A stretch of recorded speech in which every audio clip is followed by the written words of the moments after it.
we present I'm Sorry I Haven't a Clue, the antidote to panel games.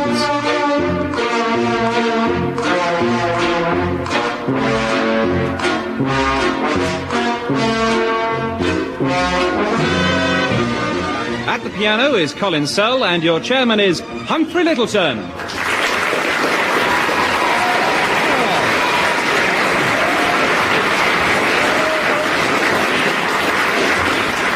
Hello and welcome to the programme that poses some of the unanswerable questions. First, let me introduce the teams, Graham Garden and Barry Cryer.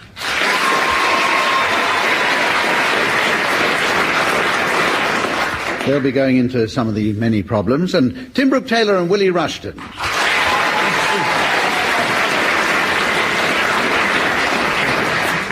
Who'll be going into the hospitality cabinet. Now, first round coming up, and it's an old favourite, blues. For this round, each team will give the other a topic for a blues, which they must then improvise, accompanied by Colin Sell at the piano. And I should recommend you to listen to Colin Sell, because it might be the only listenable thing on the programme. I shall be awarding 2 marks for wit, cleanliness and brevity, coupled with ethnic feel, for which I should take off 2 marks. Now, Tim and Willie, will you give Graham and Barry their topic for a blues, please? We thought the trichologist's blues. I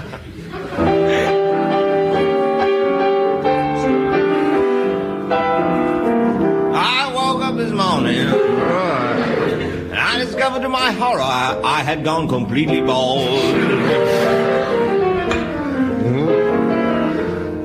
Went to my trichologist.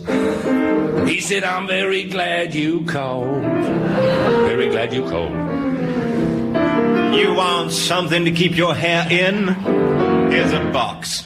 I was absolutely appalled.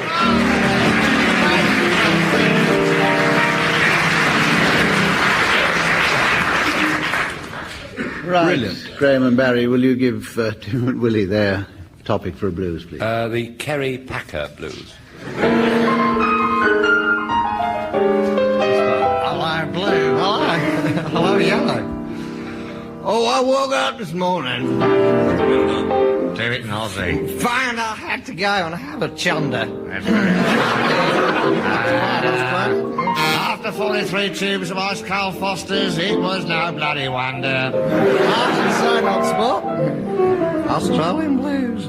Oh, who should I meet in the bathroom but Kerry Packer? And it's true, I tell you. Kerry Packer's very big down under.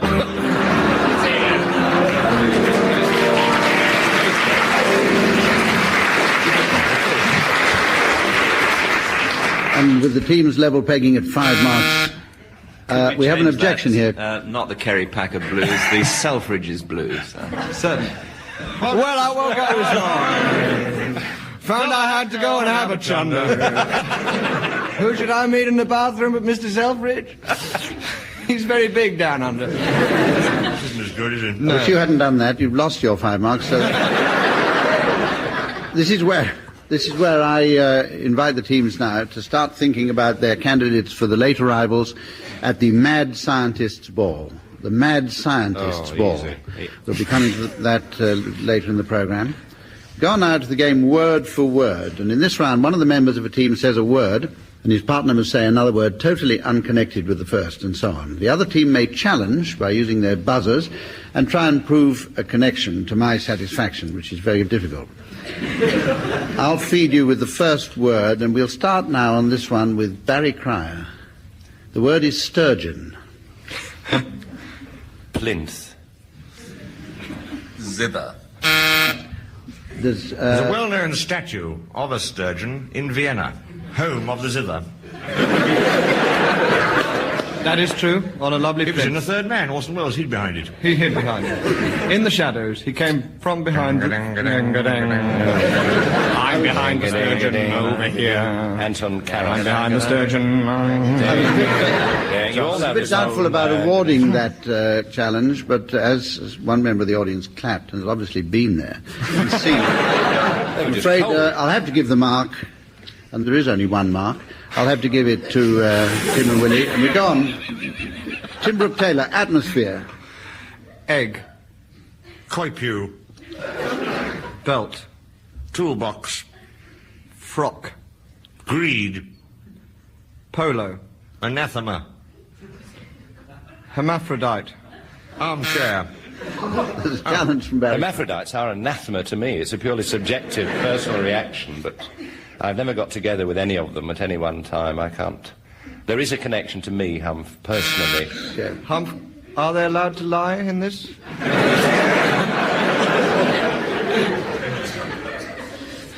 I think that's rather an old-fashioned Well, it's view, conditioned Barry. by my relationship with my wife. I don't get on with them at all. Don't wish to know about that. So, we turned down that challenge, and but we'll allow you, as a consolation prize, to start, Graham Garden, your team off with the word if. Sandwich. Challenge from Tim Brooke Taylor. If I had a sandwich, I'd feel a lot better. Honestly, I've got these rumbling pains. I think they're in practically unstoppable form. Oh. Yes, another mark to you now. Money was well spent. And it's your turn, Willie Rushton, to start. Start with the word boot. Drainage. Bilingual. Graham Garden. Drainage and bilingual, neither of them start with a V.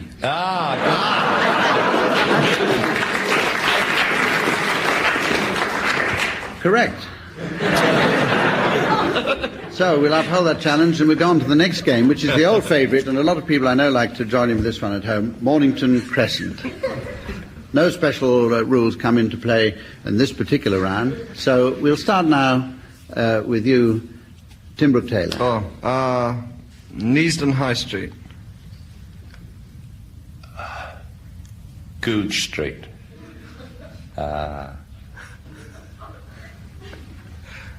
Cromwell Road. Oh,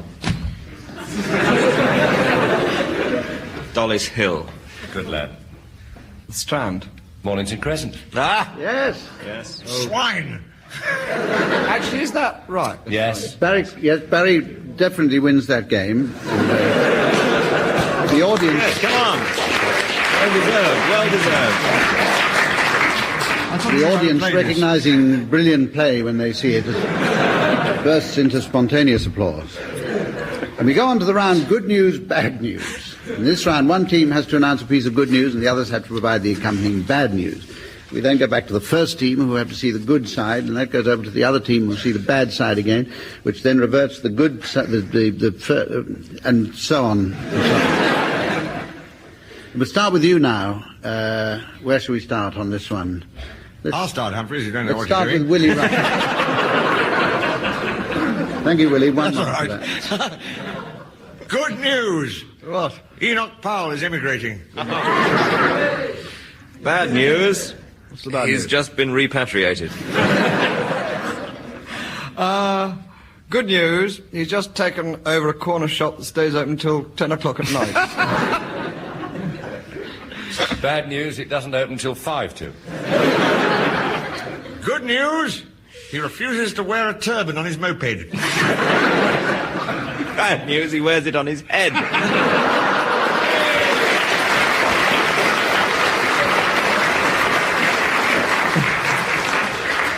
Right. Now, Barry Cryer, will you start us off again? My goodness me, good news. Freddie Lakers starting a sky train to Tokyo.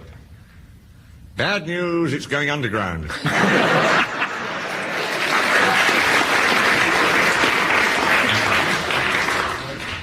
The good news, it has got a buffet. Bad news, it's being run by Charles Forte.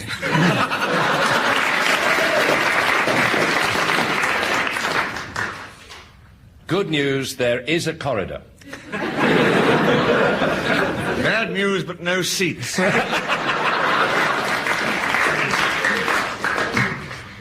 Good news, there are still seats available at the Phoenix Theatre. The bad news is hundreds of them.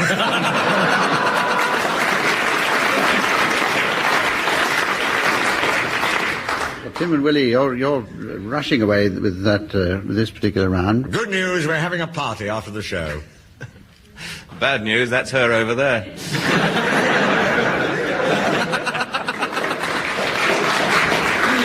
How to alienate an audience. Good news, she's brought a friend. Bad news, he's not much cop either.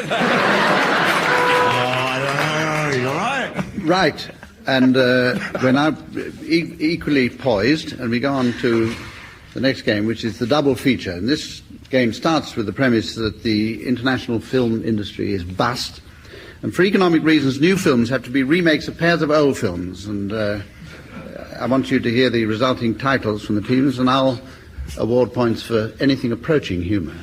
We're going to start with Graham Garden. They're remaking Get Carter and Ben-Hur, and they're calling it Get Her. I wish to see it. Yes, so do I. I wish to be in it. That's the end of that round. Tim Brooke-Taylor, if you'd like to go ahead. Stephen Sondheim, actually, is producing a new musical based on Side by Sondheim and Little Night Music, and it's called A Little Bit on the Side.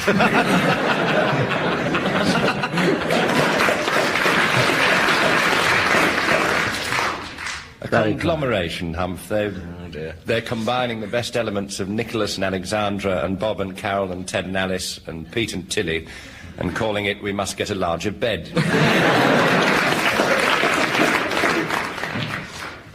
Willie. You may remember that old Peter Finch classic of the Outback, Robbery Underarms. Well, they're tying us in with King Kong, and it's called King Kong Has Rubbery Underarms.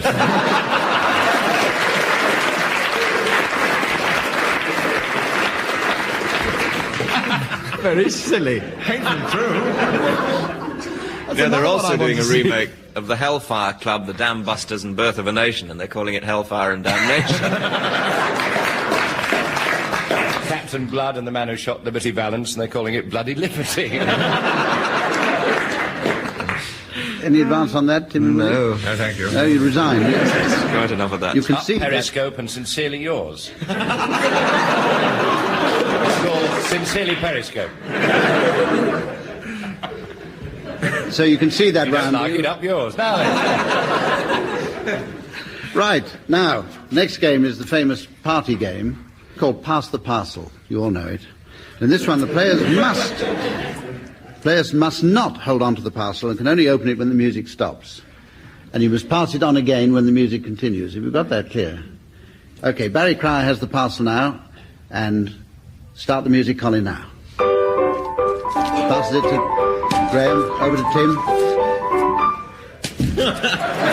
And Barry Cryer's now opening the parcel. He's having a bit of a struggle. Now, steady on. Pass it on now, pass it on. Over to Tim. Come on. Pass it on. Pass it. Yeah, be a good boy. Willie's thrown the parcel back at Tim, who's now going to open it again, but he's having a little bit of trouble with those frail arms of his. Oh, bless him. And he's passed it to Willie. Over to Barry. Barry, you're cheating. Barry, pass it on. I got out of sync, Hump. I'm sorry. Willie Rushton's missed. He loses a mark for that. And it's missed Barry Cryer altogether. And the music stopped when the parcel was in midair. So I think we'll give it to Barry, who's now opening with feverish fingers. Pass it on the ground now. And it goes over to Tim again. The throwing's getting rather erratic at the moment. Pass it on to Willie Rushton. I don't want it. Willie Rushton declines to accept it and goes to Barry. I don't want it. Now don't, Willie, Brown don't paper sulk. brings me out in a rash. It's the postmark Belfast that's got me one. 2 tickets for just a minute. Willie, It's rather sweet. It's a rude remark from the sound effects department. And it goes...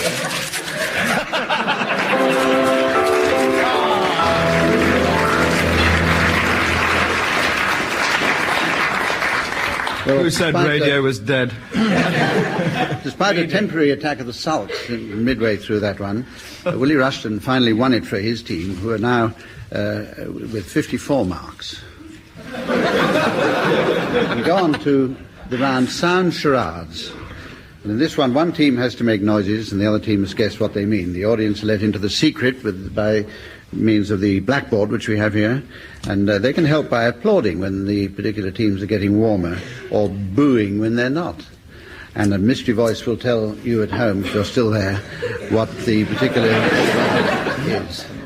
And Tim and Willie, you're going to do a charade first, for the benefit of Barry Cryer and Graham Garden. And here it is for those of you listening at home. Dr. Dolittle. Now I'm going to ask Tim and Willie to specify whether it's a book, a film, a play, or whatever. It's a book. And a film. And a film. And how many words? 2. Right. Roughly. Oh. And are you doing them in one? Doing it all together. Doing them all together? All together, yes. Right. Off you go. Oh, Doctor, it's my leg. It's just dropped off. Oh, dear.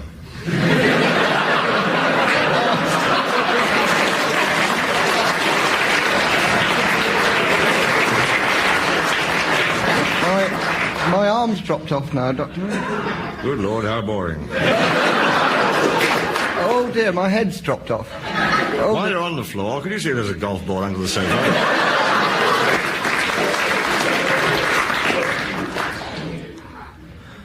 Is that it? We can go on. It was on. tremendous, though, wasn't it? It could be a series. Yeah. Doctor's dilemma, Doctor no. It's a ripple for You get a Doctor. little ripple. Doctor. That's a bigger ripple for us helping you. Doctor Strangelove. It's A strange story of a man and a golf ball. Doctor Disinterested. Thank you for that applause. What did you say? Doctor Disinterested, I said, but without very much hope. Doctor Dolittle.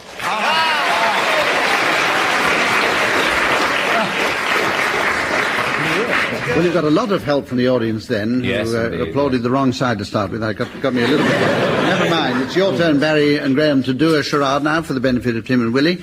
And here at home is what they're going to do. Our Man in Havana.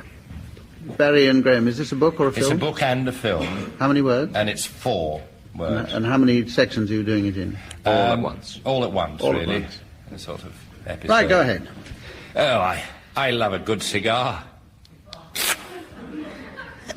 Oh, let me out, let me out. Oh, that's hot. Oh, let me out. Our Man in Havana. Please half by half. Well, you're getting warm, Tim. No, that was it. That was very clever. Now, Tim and Willie... It wasn't very clever. No, Very, I mean, quite clever. these things Tim and are Willie, we're relative. going over back to you again now to do another one. And you at home are being told at the moment what it is. Everything you ever wanted to know about sex, but were afraid to ask.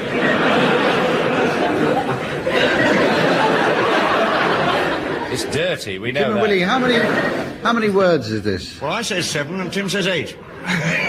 You may say potato. It's longish, let's put it Let's that way. call the whole thing off. I can only give you 2 marks for that. Thank you, though, Hunt.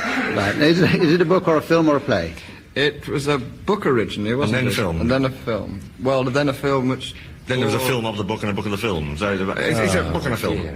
Right. And you're doing it in one or several? We're doing it in one. In one. Yes. You clean the mess up yourself. Okay. Go ahead. Ready?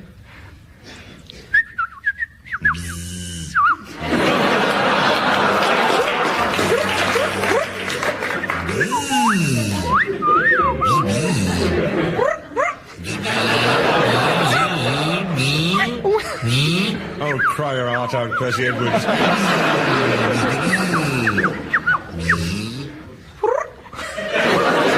That concludes Nature Corner for this week.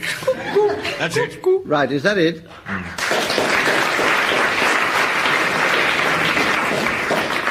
All right, Barry and Graham. Very sunny out, isn't it? Birds and bees were involved. 8 words. All you wanted to know about sex and were afraid to ask.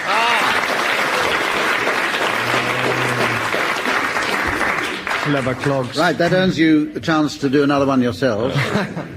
Barry and Graham. And here it is for you at home. The Old Curiosity Shop. And is this a book or a film? Television. I don't think it was ever filmed. It's a book. Book and has been a television series. I believe it was filmed, wasn't it? Was it not filmed? I don't know. We really don't know about that. Sorry about that. Do we know how many... Oh, sorry. 1, 2, 3, 4. Right, In that order, yes. While we phone up Kaleidoscope to get an answer on that thorny problem. Never in. The delicatessen takes messages, though. Right. Barry and Graham. Right. There's a sound effect at the beginning of this, which I shall attempt to essay. Pitching. Good morning. Can I spell that? I didn't say it. P-E-ching. Pitching. Good morning, Mr. Dickens. Oh, good morning. Welcome to the shop, sir. I've got a mind to look at some old curiosities. Old curiosities, sir? If it's old curiosities you're after, you come to the right shop, sir. Old curiosities. Well, I mean, it's a dilemma here. Which old curiosities should I look at first, Mr. Dickens? Well, I've a multitude of old curiosities in the shop. This shop, that is, as opposed to any other shop. I wouldn't go to any other shop when I'm looking for old curiosities. One thing this shop is known for. Oliver Twist Dickens is known barley for. sugar. It's old curiosities. The Old Curiosity Shop. 55 days. No. 55 days of Paching.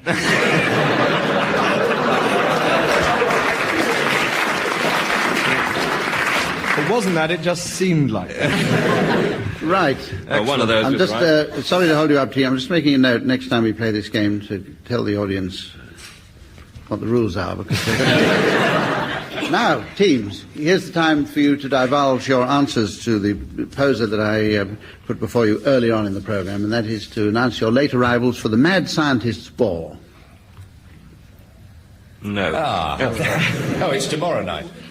Oh, well. Well, there's Mr. and Mrs. Tube and their daughter Tess. Mr. and Mrs. Will you welcome, please, Mr. and Mrs. Tomic Bomb and their daughter Anna. Tomic Bomb. Oh, there's Test Tube's baby.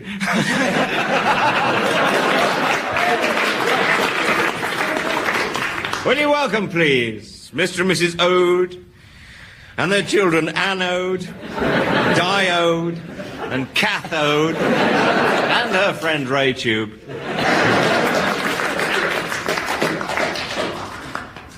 And also Mr. and Mrs. Bones and their son Laser Bones. You welcome, please, Mr. and Mrs. Niece Scientist and their son Lou Niece Scientist. All right, please yourself. Do try and be kind to those sinister sisters, Bela Lugosi and Doris Karloff. Another of the Bomb family has just vomited over the balcony. Well-known son, Newt Ron, they call him.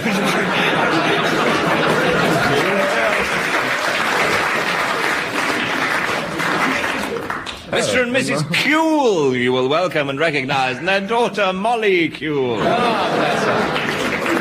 Oh, Test Tube's just made a witty retort.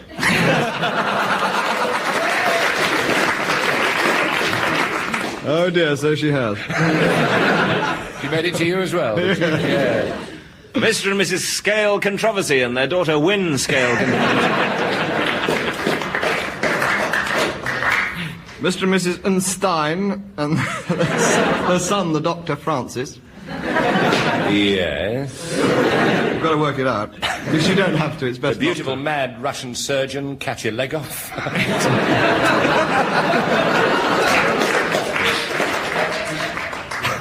Here comes Einstein's current fancy, Vera-y relativity.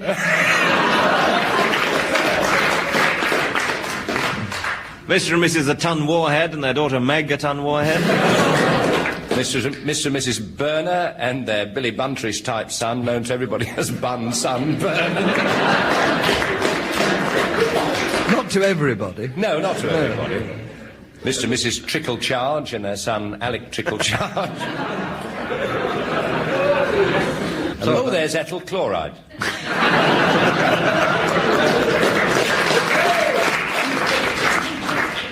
and microscopical.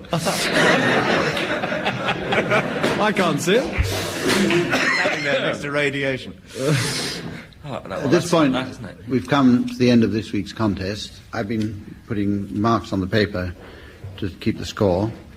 I can't be bothered to add them up, but Barry and Graham's looks longer.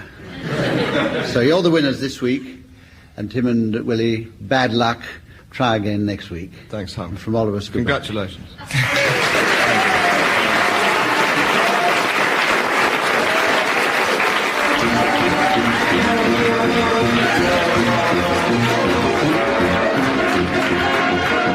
Barry Cryer, Graham Garden, Tim Brooke-Taylor and William Rushton were being given silly things to do by Humphrey Littleton, with Colin Sell setting some of them to music. The programme was produced by Geoffrey Perkins.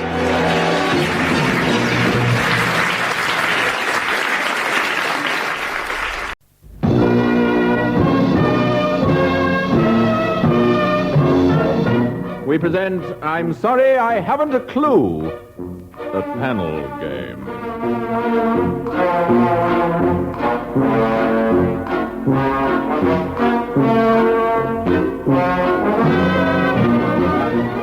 Yes, believe it or not, it's another scintillating session of virtuoso verbiage from Tim Brooke-Taylor, John Cleese, Graham Garden and Bill Oddie. Dave Lee will be tickling the ivories and Humphrey Littleton reposing in the chair.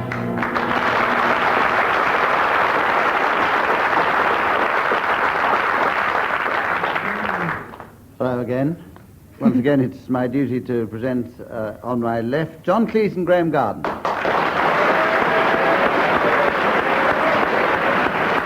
On my right, Tim Brooke-Taylor and Bill Oddie.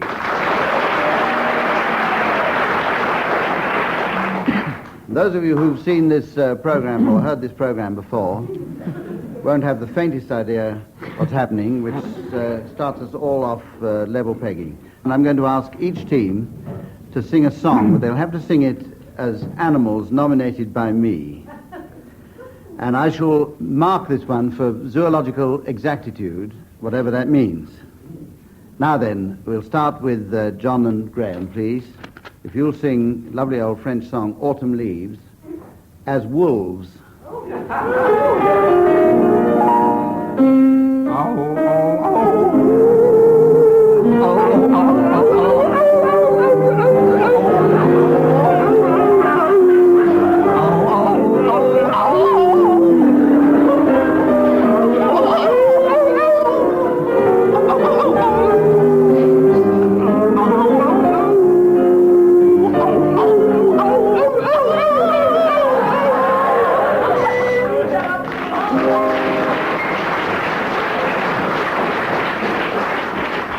Out of two, because one of the wolves laid an egg halfway through. Bill and Tim, if you will sing a composition by, I think I'm right in saying, Irving Berlin. It's a song called Blue Skies, and you have to sing it as pigs. Yes.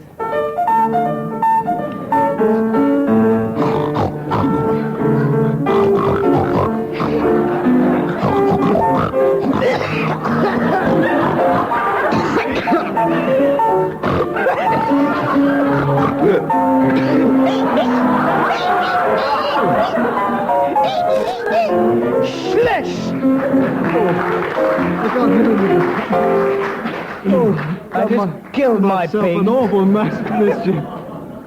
Didn't need to kill it. I think they were dying of strangulation. Now, I have to explain to you that at the very end of this game, I'm going to ask the teams to announce people with silly names appropriate to the function for which they're being announced. And to give the players time to think them up, I'll leave it until later in the program before I ask for their silly names appropriate to the late arrivals at the Greengrocer's Ball. Greengrocer's Ball. That's for you to ponder on, team, while we go on to the second round. In this round, each team will play a scene from a well-known play, but only one member of the team has a script, and the other one has to improvise and get on as best he can. And this will be marked, two marks will be the maximum for survival. Now, the first play is going to be performed by Bill and Tim, and their play is The Importance of Being Earnest, by Oscar Wilde. The part of Algernon, played by Bill, and Cecily by Tim. Curtain up. Overture and beginners, please. Enter Algernon, very gay and debonair.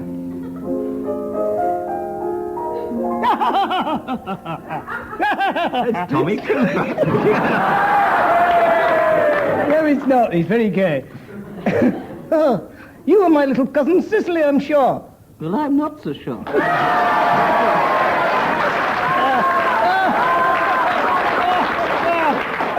Maybe a non sequitur, but I'm not really wicked at all, cousin Cicely. You mustn't think that I am wicked. Well, I can dream, can't I? Of course, I have been rather reckless. Oh, like a successful sailor. Think about it. No, on second thought, no. Reckless, yes. In fact, now you mention the subject, I have been very bad in my own small way. Oh, do be so modest. It is much pleasanter being here with you. Oh, you're just saying that. About my... Not very well. But Australia, I'd sooner die. I think you just have.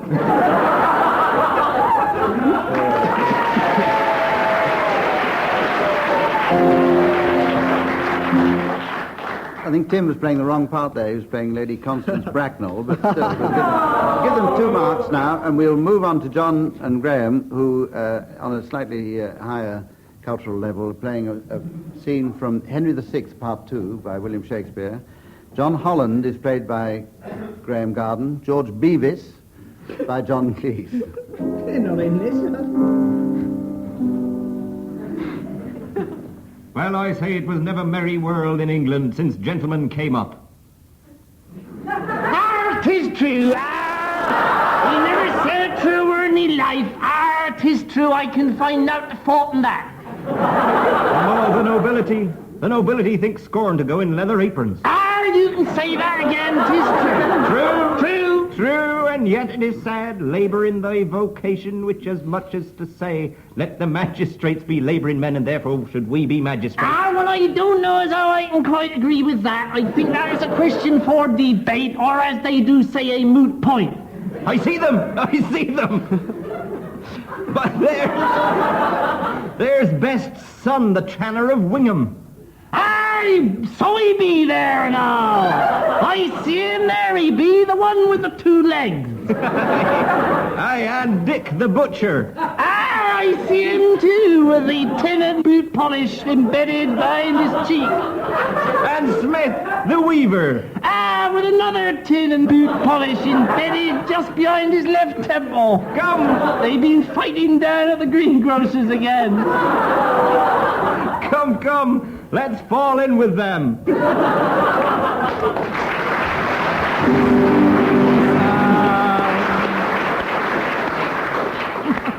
On to the next round, which I'm sorry to say involves singing. This is a round that involves individual players rather than teams, and this is where the first player starts a song, stops singing whenever he feels like it, and the next player picks up on the word at which he stopped and has to start a new song, starting with that word.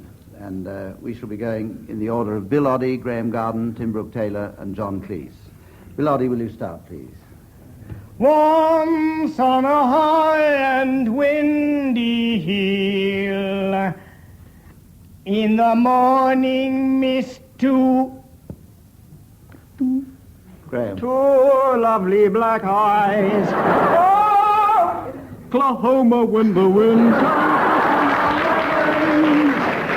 You're not blind. And again, what? Plain. No, you didn't know the next line. I You said- weren't going to stop I there. said plain. Do you want plain or do you want Plain Oklahoma? is your word, John. Plain sailing is what they told me to do. When I went there to see them last week. Boom, boom, boom. We'll have to stop that there because that song is one that's not allowed to be broadcast. And we'll take it up now. We won't penalise you. They will take it up with Graham Garden to start there. When the red robin comes bobbing along, way to Tipperary, it's a long. Was the last one long? John, long. Oh, it's my turn, sorry. Long. What was it again? Long. Long way to Tipperary. It's a long way to go. It's a long way to Tipperary. Oh, Ref, come on. Chapel, John. Something tells me we're involved in a vicious circle here, so... Tim, will you start the song now, please? Yes, certainly. If I can think of one. Run, rabbit, run. Away with me. Oh, again.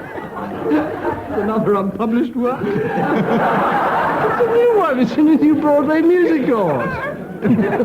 While there's still time, I'm going to go on to the next round there, having scored 21 to Team A and 72 to Team B. In this round, each team will read an excerpt from a well-known play. They're going to read this in a disguised voice, and for 1 point, the other team has to identify the piece. So we'll start on this occasion with Bill Oddie and Tim Brooke Taylor. The Odd Couple by Neil Simon. Can we have some nice dramatic music, please, Dave? Nice dramatic music from David Lee.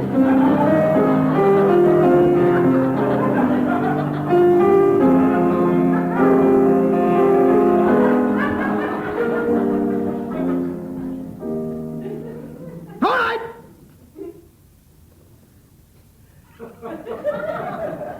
I'd like to know what happened. What's happened? That's right. Something must have caused you to go off the deep end like this. What is it? Something I said? Something I did? Hey, what? It's nothing you said. It's nothing you did. It's you. I see. Well, that's plain enough. I could make it plainer, but I don't want to hurt you. What is it? The cooking? The cleaning? The crying?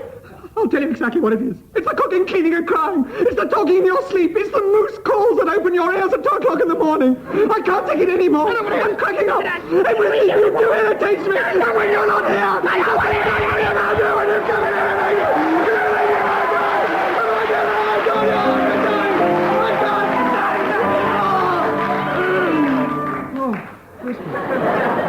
All right, what was that in? Have you started yet? Right. John and Graham, if you can identify that, please. It's rather reminiscent of some Arnold Bennett. No, not Arnold Bennett, no. Not Arnold. Gordon Bennett. Gordon Bennett. Elbow Arnold. Elbow Arnold. It might even be an Elbow Arnold. Benedict Arnold, do you think? Yes, or Gordon Benedict. I think it was something more popular, more recent. Yes. Yes, possibly. Yes. Kit Marlowe or... Give you 10 seconds. Or Mal Kitto. Could it be? Is it modern? Yes, it's modern. Overran your time then. Bill and Tim, will you divulge what that dramatic piece was, please? Yes, it's The Odd Couple by Neil Simon. The Odd Couple by Neil Simon. Oh, didn't we say that? Wasn't that the first one we did?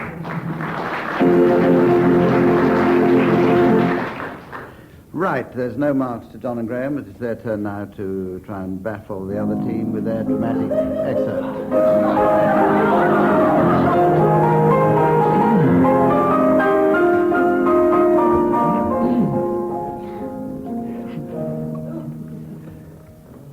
The Cherry Orchard by Chekhov. My father was your father's serf. Your great-grandfathers before him, but you were so good to me when I was young that I've forgotten all that. I love you like a sister. If you were my own flesh and blood. Old nurse died while you were away. Yep, I know. God be with her, God rest her soul, poor old bat. Anastasia is dead too. Cross-eyed Petrushka has left us now and works in the town at the police inspector's. My daughter, Dashenka, sends her greetings. I must leave at once. There's no time to talk. Well, I'll say it in 2 or 3 words. You already know that your cherry orchard is...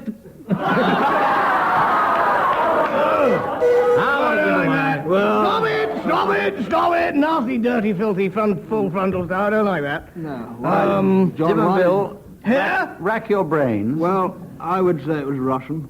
Tell that And by I the would accents. say- Voices threw me a bit. I wish it was always performed like that. I'd say if I was playing chess. No, I wouldn't. I wouldn't say Chekhov, mate. I'd say it was the Cherry Orchard by Bluey Chekhov. Bluey Chekhov. Right. Mind you, you did give us a The 1 mark there to Bill and Tim, bringing the score to 2 each. And this is the one in which each team has to sing the words of one song to the tune of another. And I'm going to ask Bill Oddie and Tim Brooke Taylor to start this one off now. And I want them to sing the words of There Is a Tavern in the Town to the tune of White Christmas.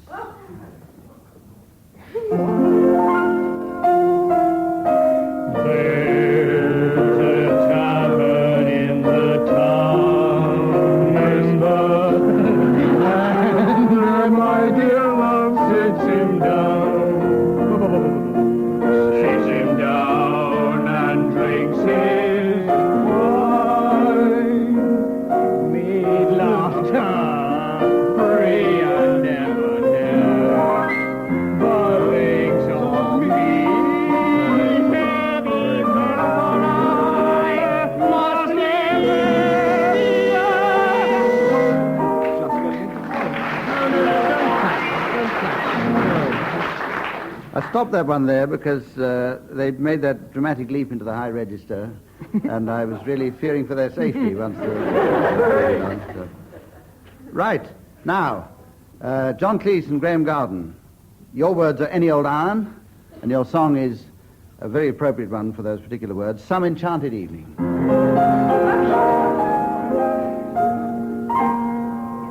Any old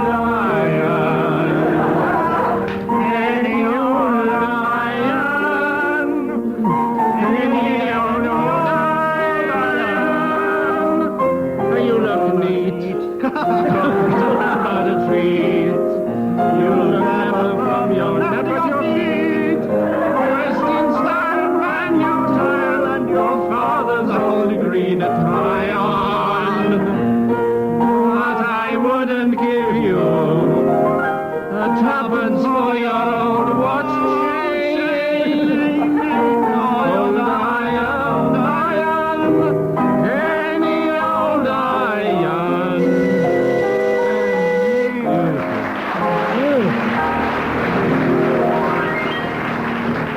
I stopped you there because the BBC have to pay royalties if a recognisable 4 bars of any tune are performed, and I reckon we stopped you just under the recognisable 4 bars. I'm going to give Bill and Tim 1 mark for that, and John and Graham, after a great deal of deliberation, 1 mark for theirs. That brings us on to the next round, in which each member of the team has to impersonate a well-known person, impersonating another well-known person, reciting a nursery rhyme. And we're going to start now with Graham Garden, who I'm going to ask to imitate Clement Freud, impersonating Rolf Harris, reciting Little Miss Muffet. I was getting the voice right then. The arrogance to think that he might do. Drinking the water. He's about to start. Tie me a kangaroo down, spoon. Little Miss Muffet sat on a tuffet, eating her curds and whey. And down came a spider, sat down beside her, under the shade of the coolibah tree, and frightened Miss Muffet away.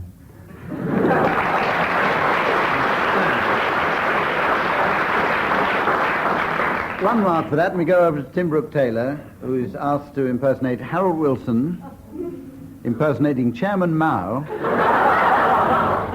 reciting Mary, Mary, quite contrary. Merely, merely, quite contrarily. How does your garden glow? Well, how, and how, and pretty lads all in a row. I think that'll do for the time being. Thank you, I agree. Goodbye.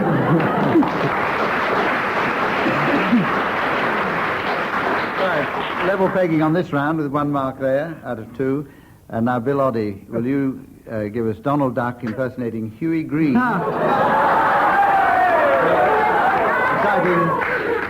Reciting Simple Simon. I don't even know Simple Simon. Let alone, I can do Donald Duck, I can do Huey Green, but I can't do Simple Simon. Well, that's 1 mark, Donald. Right. Thank you very much, friends. Here we go. We're going to do Simple Simon. This is Donald Duck impersonating Huey Green. You may not believe that. I'm a very clever duck, and I do a really wonderful impersonation. What's more, this is very clever, and I'm going to do Donald Duck impersonating Huey Green impersonating Donald Duck.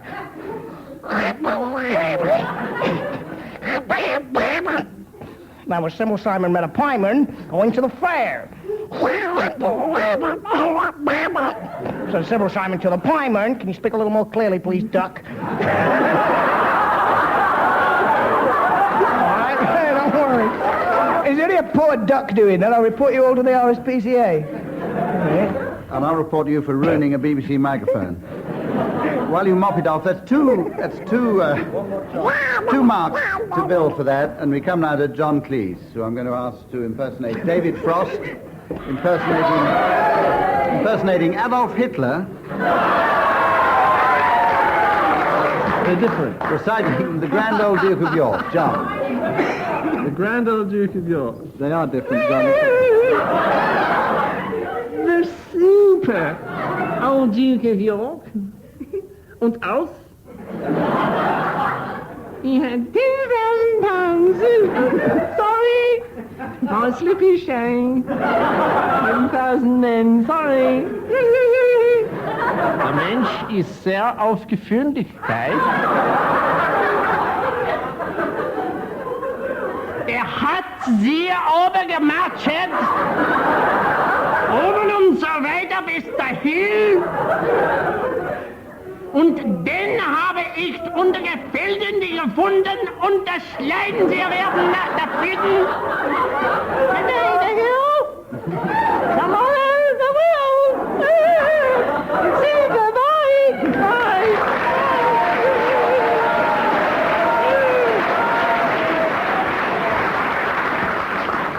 Two danger marks there for nearly bursting a blood vessel. And we go on now to the singing relay. And in this one, one of the players of each team starts off a song, and he and his partner have to sing a duet, each one singing alternate words. And they're penalized if either of them sings 2 words or if they falter and stop in the middle. Now, let's start with John and Graham here, and we'd like you to sing Who's Your Lady Friend? Hello, who's your lady friend? Who's the little girlie by your side? I've seen you with a girl or two. Oh, I am surprised at you. Hello, what you're... I got excited. Right. You lose 1 of your 2 marks there, but you can get it back again if you can manage to get through it all at a very much faster tempo. Hello, who's your lady friend? Who's the little girlie by your side? I've seen... Okay, I'll give you 2 marks there. I'll give you 2 marks there, because that was a very good effort. And we go over now to Bill and Tim, and your song is I Belong to Glasgow. I belong to Glasgow, dear old Glasgow town. There's nothing the matter with Glasgow, 'cause it's going round and round. Oh, I'm only a common old working town. What? Couple of such a class. I feel a lot better then. You really encourage them. Now, you've got to get 1 mark back now by singing that one very much faster. Slipping a bit there. I belong to Glasgow, dear old Glasgow town. Oh, there's something the matter with Glasgow, 'cause it's going round and round. Oh, I'm only working chap as anyone here at sea. But when I Glasgow belongs to me, I give up.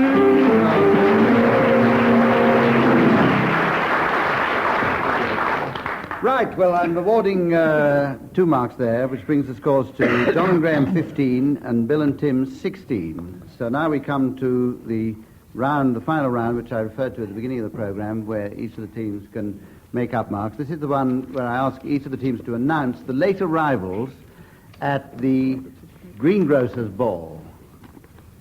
The Greengrocer's Ball.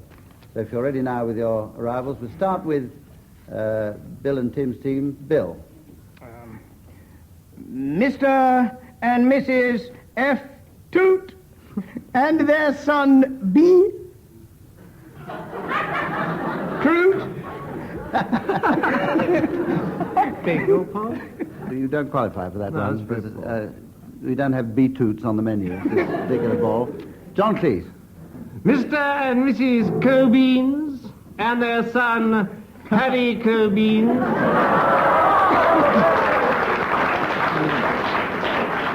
Tim. And another arrival at the Greengrocer's Ball. Mr. and Mrs. It from Australia. And their grandmother from England. Pomegranate.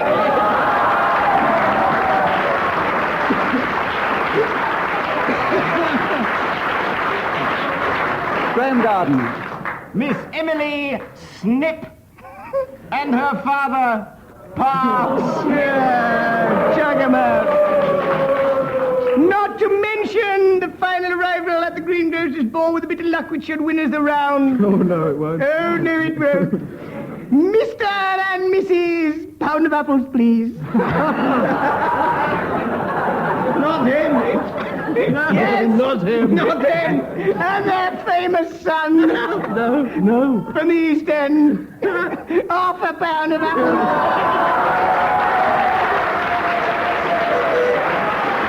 And another. Oh, no. And another. Arrival, ladies and gentlemen. No, Mr. and Mrs. Baldy Biscuit. And their son, Gary Baldy Biscuit. And how did he get in the Greengrocer's Ball? He came in for a leak. This is where I... And the final arrival, Mr. and Mrs. Joke and their son, Norman Joke. Well, this is And where... one uninvited guest. This is where it's time to tot up the score. Mr. Keep going on. and Mrs. O'Ree and their son, all together, Chick. That one manages to bring the score level at... And their Bring the son, score level at 24 each. This is where...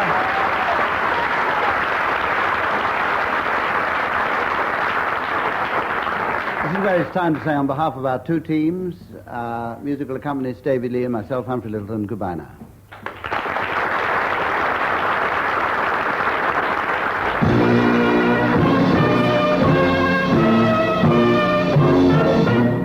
And the dramatis personae, if you forgive the expression, were Tim Brooke Taylor, John Cleese, Graham Garden, and Bill Oddie. Dave Lee was at the piano, and John Castles attempting the production.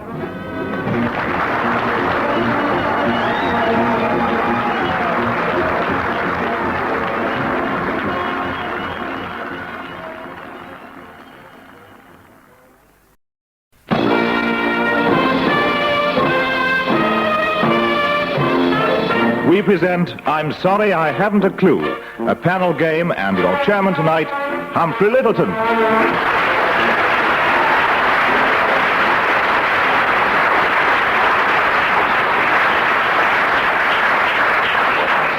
Hello, well, this is the last program in this series, so those of you who... those of you who aren't asleep, will be on tenterhooks. I'm going to tell you that the two teams this time are Joe Kendall and Graham Garden.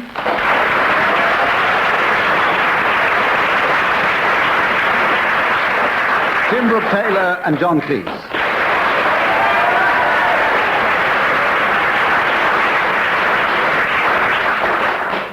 And in this first round, I'm going to ask each team to sing the words of one song to the tune of another, starting with Joe and Graham. Will you sing the words of Yellow Submarine to the tune of I Was Born Under a Wandering Star?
Listeners at home, Joe Kendall was singing the lower part there.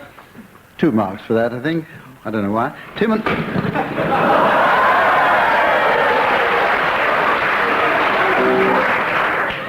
and John, I want you to sing the words of Things Ain't What They Used to Be to the tune of Oh Mine Papa.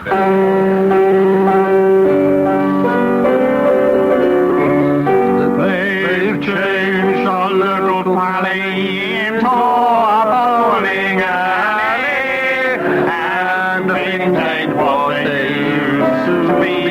There's Ted with great white trousers and Debs in the coffee houses, and things ain't what they used to be. It used to be fun, an old bum paddling down South End, but now it ain't done. Never mind, John Harris is where we spend our outings. Grandma tried to rock and roll, laughing ain't what they used to be. I did all stop it, ain't what they used to be. For things ain't what they used to be.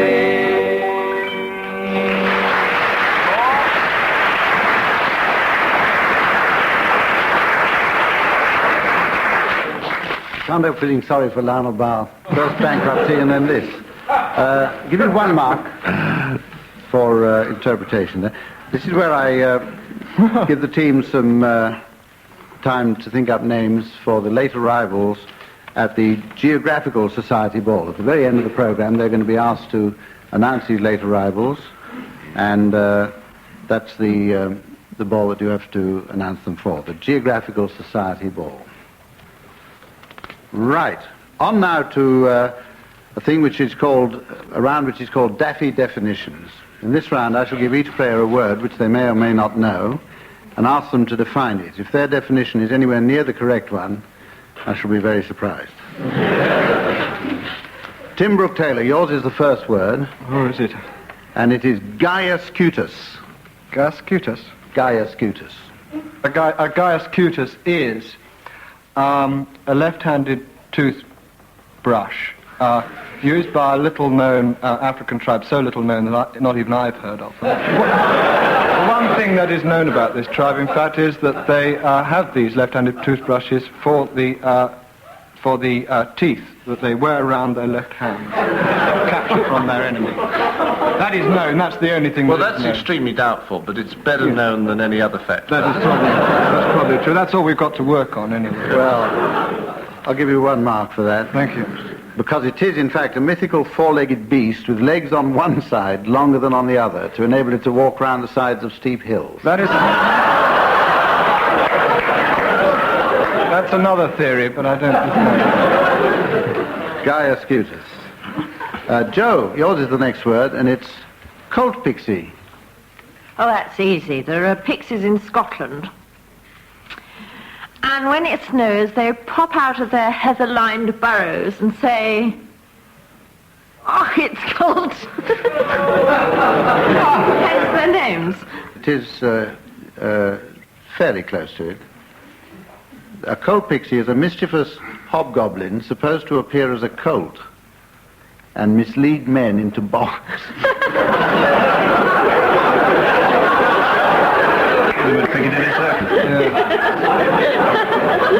And as a lady, you wouldn't, of course, know about that sort of thing. No, I wouldn't. True. We'll have to give you a consolation mark.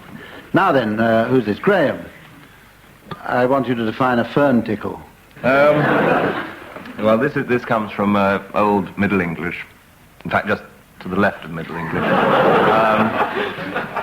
Tickle, as we know, is the approximation of the digits to a susceptible portion of the anatomy and the pleasurable or otherwise sensation produced by their motion.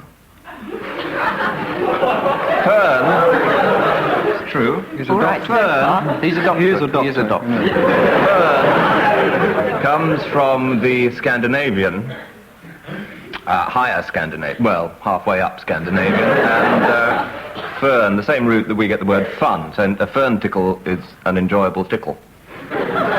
You're going to have a couple of marks there because you're exactly halfway to the right answer. If you take a mean point between mid-England and Scandinavia, you actually come to Scotland, which is where this word comes from, and it's Scottish for a freckle. And I should say, since a look of disbelief has come over Graham's face, I should say that all these definitions are from Webster's dictionary. Dictionary?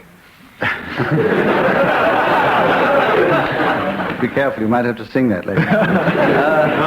And therefore these are all proper words, or as proper words as ever get into Webster's dictionary. Well, it all depends on... John Cleese, your word is... Mr. Webster. I mean, who has ever met Mr. Webster? I mean, maybe a practical joker on the most immense scale. Here we are, accepting his bona fides without any evidence.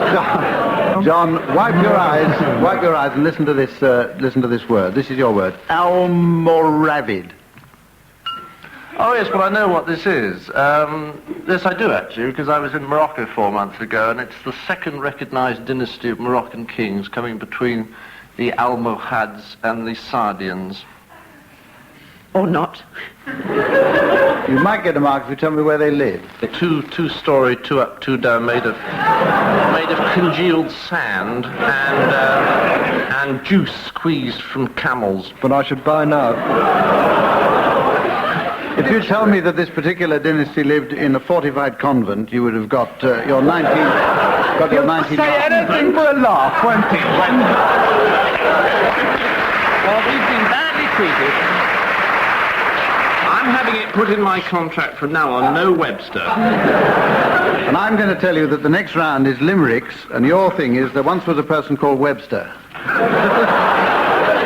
No, I'll let you off that. This is incidentally where I give each team the opening line of a limerick, and they must complete it. And we'll start with Joe and Graham. And your opening line is, there was a stout person from Brum.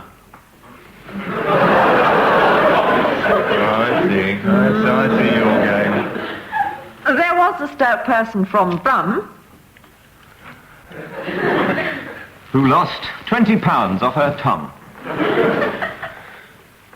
when people said, "Great," She replied, "Just you wait."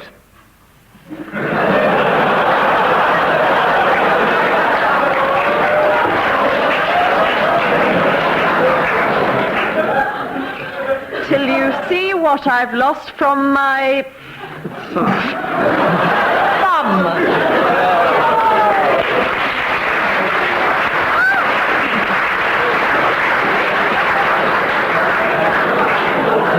We'll give you 3 marks for that. Tim and John, your first line coming up. A boozer who lived in Dundee. Oh, a boozer who lived in Dundee.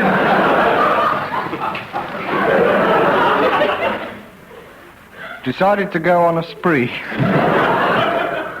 He visited pubs where he drank out of tubs.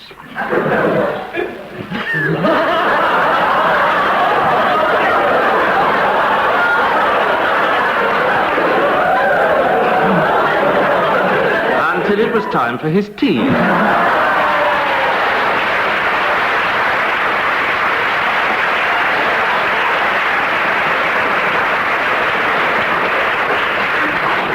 Score at the moment is 8 to Joe and Graham and 7 to Tim and John.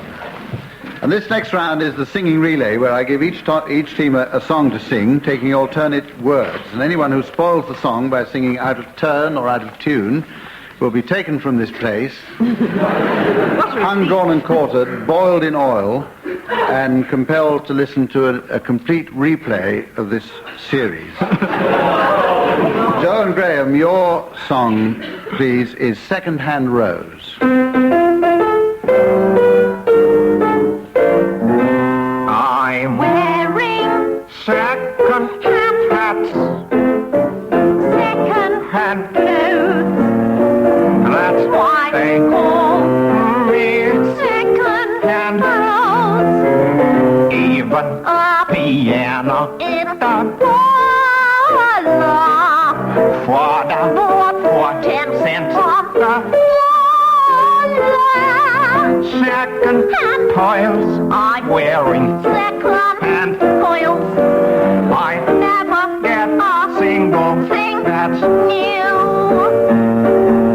Even Jacob Plummer, he's the man I adore, had the nerve to tell me he'd been married before. Everyone knows that I'm just second-hand rose from Second Avenue.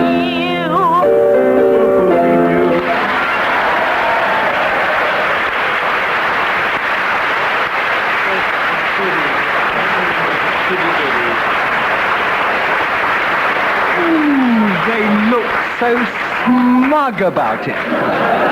Anyone can do it if they want to. A clear round to Joe and Graham. Tim and John, your song is The Ballad of Davy Crockett.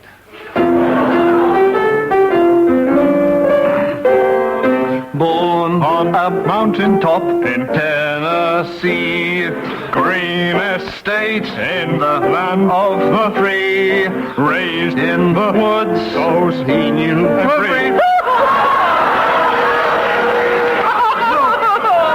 That's very difficult. So's he knew every tree. As this is the last programme and you're lagging behind by 1 point, we'll allow you to try and regain a mark by singing it again much slower.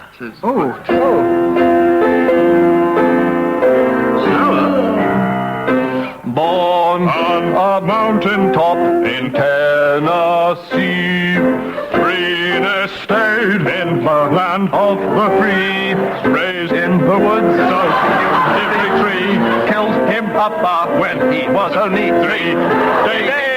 Dave Crockett, king of the wild frontier.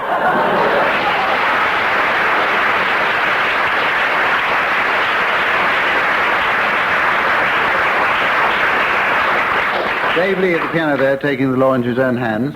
So the score now is 8, 9, 10, 11 against 7, 8, 9, 10, 11. It really doesn't matter who's got which. The next round is a round called Spot the Noise. This time I shall ask each player to identify for 1 mark a noise. Now the way we're going to judge this is a sort of composite noise which has been put together by the effects department, and the players are asked to give a plausible explanation for this particular noise, and they'll be judged on the strength of the applause that they get from the audience here. So Graham, first of all, here's your noise.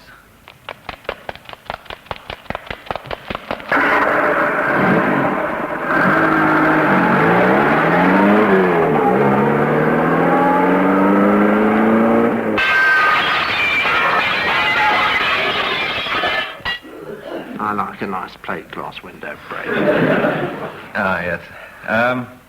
What was that? That was somebody doing a Le Mans start. Oh, yes. It was Helmut Mecklenburg-Strelitz doing a Le Mans start. It's true. A Le Mans start into his revolutionary new gas turbine car, the Formula One Mecklenburg Strelitz Special. Revolutionary new car made entirely of glass. That was the late Helmut Mecklenburg.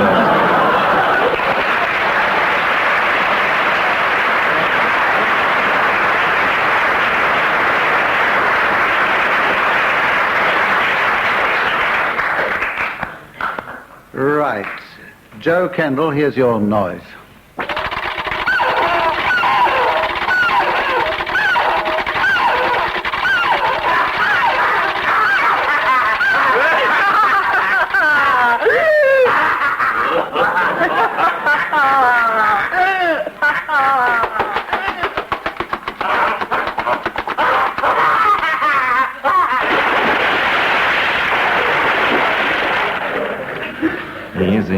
Easy. It's rural celebrations on Phil Archer's wedding night, which consists of mincing crows in a squeaking machine and throwing Walter Gabriel headfirst into a vat of milk.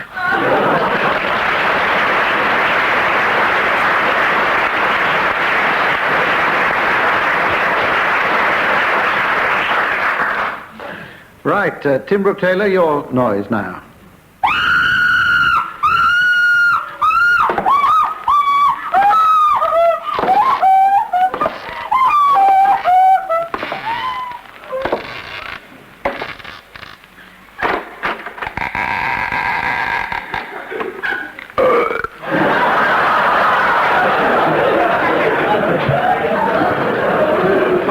A new musical version of Gone with the Wind.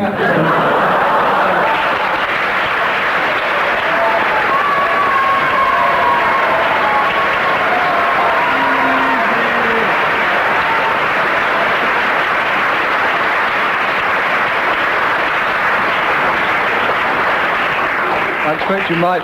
John thinks might not your be noise coming up.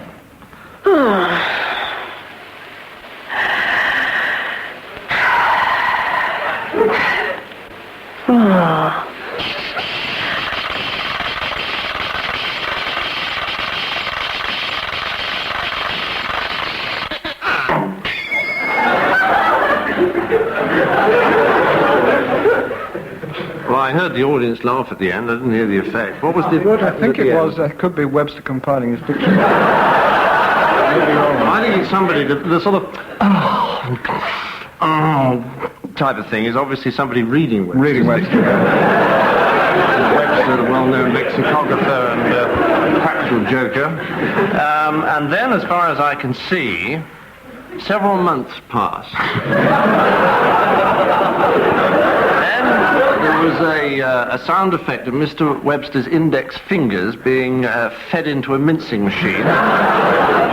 And then our studio audience laughed. I didn't hear the last bit, but I think there was sort of cries of almost unbearable cries of pain and agony, which I couldn't really hear because the audience were giggling. But that's, I would say, probably it was about 12 minutes late.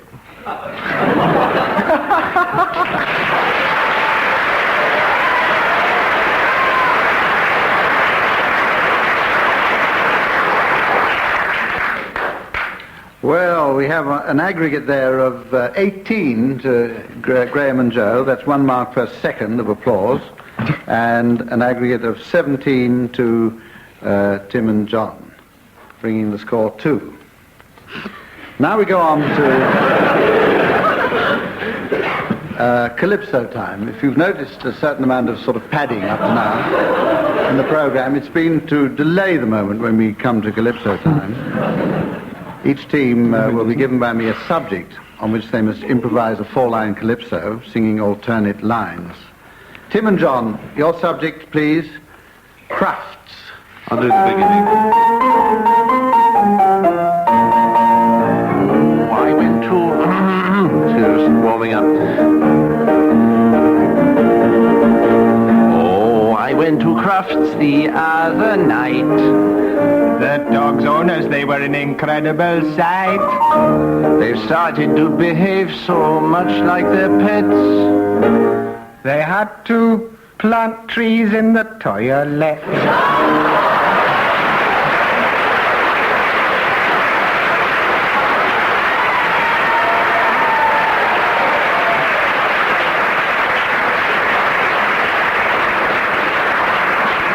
I've got 3 marks for that.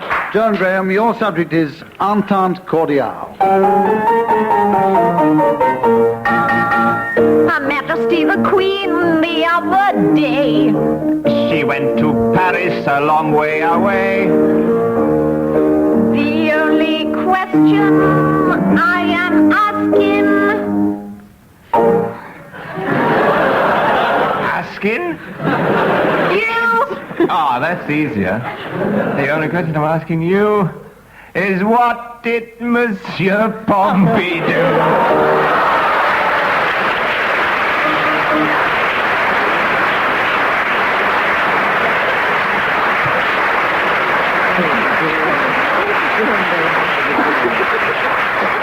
You score 4 points on that, bringing Joe and Graham's total to 22 and Tim and John's to 20. And we go on to the next round, which is tag wrestling. This is where I give each team the tagline of a story or anecdote.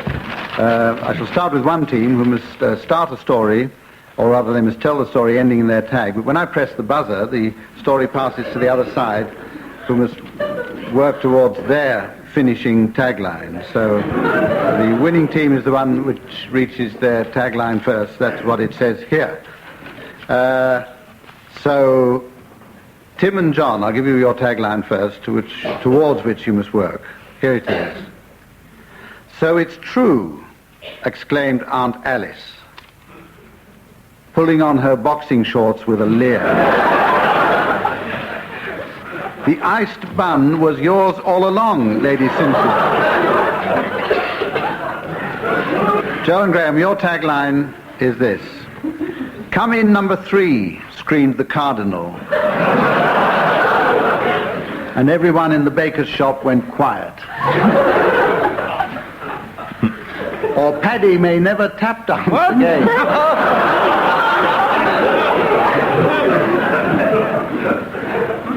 And we're going to start this story off with Tim and John.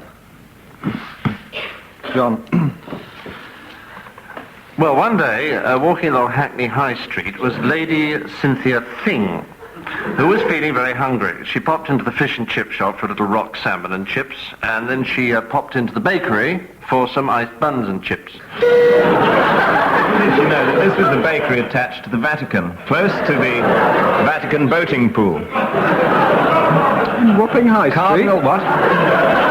In Wapping High Street? That's the Wapping Vatican. That was not the one in Rome, you fool. They're everywhere. Anyway, Cardinal Wilson was standing by the boating pool watching the boats going past when Paddy, who had come to say a prayer to St. Jude, the patron saint of lost causes, stopped by and passed the time of day saying, I'm about to push you in. And he did. Paddy dived in to help him, and they both drowned.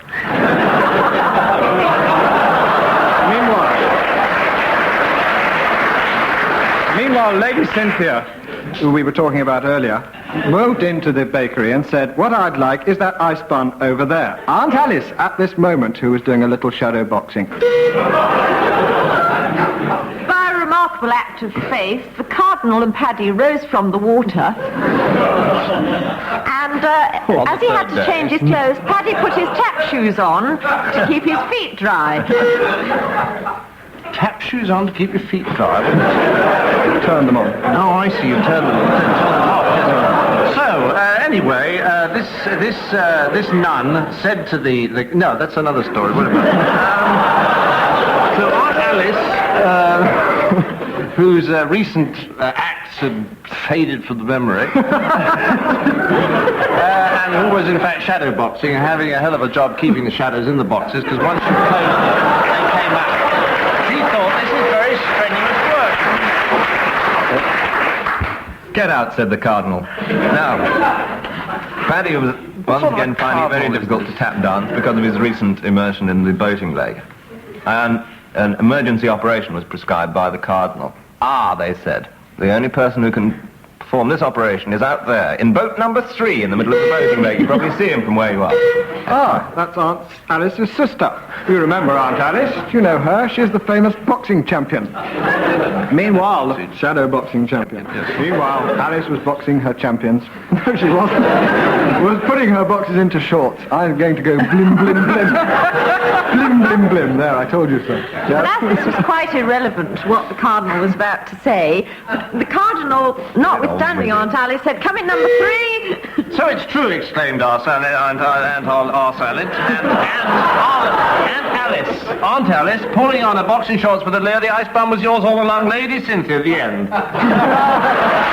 We win! We win! We win!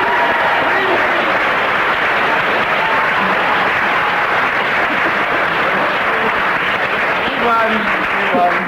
Tim and John win that one because Joe and Graham won last time. 25 to Joe and Graham, 23 to Tim and John. We come to the point where I ask the teams to announce the late arrivals at the Geographical Society Ball. 1 mark per name. Let's hear first of all from Graham Garden. Mr. and Mrs. Stern Hemisphere and their son Western Hemisphere and his brother Eastern Hemisphere. Holy. Also arriving at the Geographer's Ball are, and all together please, Mr. and Mrs. Pelagos and their son Archie Pelagos. Ah, you know him. Joe? Arriving at the ball, Mr. and Mrs. Transatlantic Crossing and their dog, Rough Transatlantic Crossing.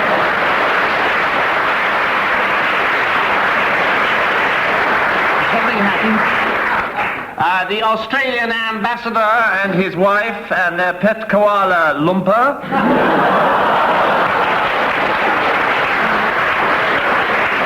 Mr. and Mrs.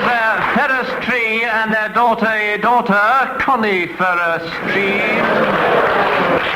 Mr. and Mrs. Tory and their unmarried daughter, Virgin Terry Tory. At that point... And Mr. and Mrs. Reef and their daughter, Coral. Mr. and Mrs. High Street and their step-cousin, Ken.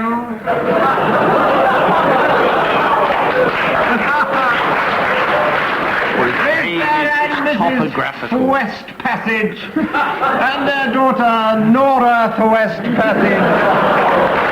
Mr. and Mrs. Mountains and their son, Andy. At this point... Mr. and Mrs. Zimbalist Jr. and their son, Iceberg. Worth a try. At this point, it could be going on afterwards, but at this point, it's time to announce the final score that you've been waiting 13 weeks to hear. And it is William and Mary, 1,184. Robert and Elizabeth, 308. Making Sid and Enid the overall winners.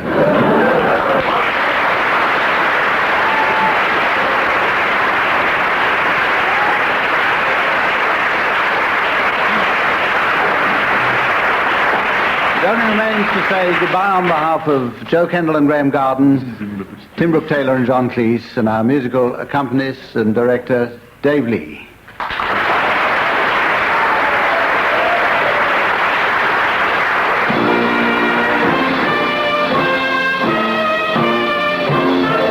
That was Humphrey Lyttelton making closing remarks on behalf of Tim Brooke Taylor, John Cleese, Graham Garden and Joe Kendall, Dave Lee at the piano, and producer John Castles.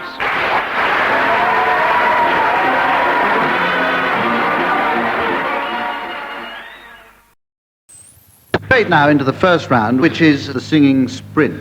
In this round, a member of one team sings a song as fast as he can, and then a member of the opposing team must try and beat his time. And I shall be timing them with a stopwatch here, and I'm going to be extremely strict with the musical rendition, the intonation, and so on. Right, we're going to start now with Graham Garden and Tim Brooke Taylor. Tim, will you start, please, singing those magnificent men in their flying machine? Go on, Tim. Go on, Tim. Those magnificent men in the flying machines, they go up, tiddly up, and they go down, tiddly down. They enchant all the ladies and steal those scenes with their tiddly up and their down, tiddly down, up, down, turning around, losing the loop and flying the ground. They're all frightfully keen, those magnificent men in their flying machines.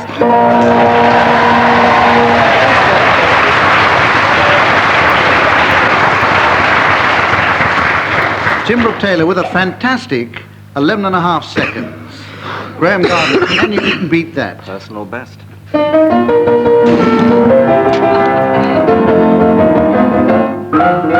Those magnificent men in the flying machines, they go up, tiddly up, they go down, tiddly down, they enchant all the ladies and steal the scenes, they're up, tiddly up, and they're down, tiddly down, up, down, flying around, looping, defying the ground. They're all frightfully keen, those magnificent men in the flying machines.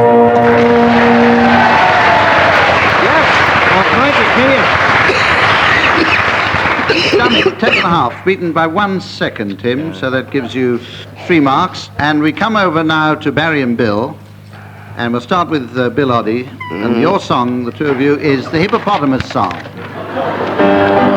Which hippopotamus song? Oh, this hippopotamus song. Up old hippopotamus song. He gets the bottomless people there, the light of the evening star, and where the hilltops are coming, the hell's fair, up on the main, the hippopotamus knows the realms is like sweet as made. My glory. Like the coolie, coming from the down the hollow nevers, what on this mud?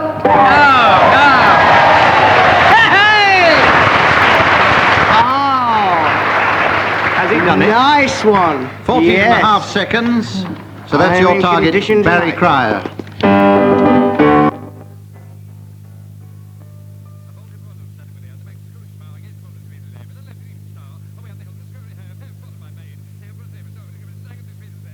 Mad, glorious mad, nothing's mad, but goodness mad. Follow me, follow, down the hole, and then listen while it goes mad. All together, mad, but glorious mad.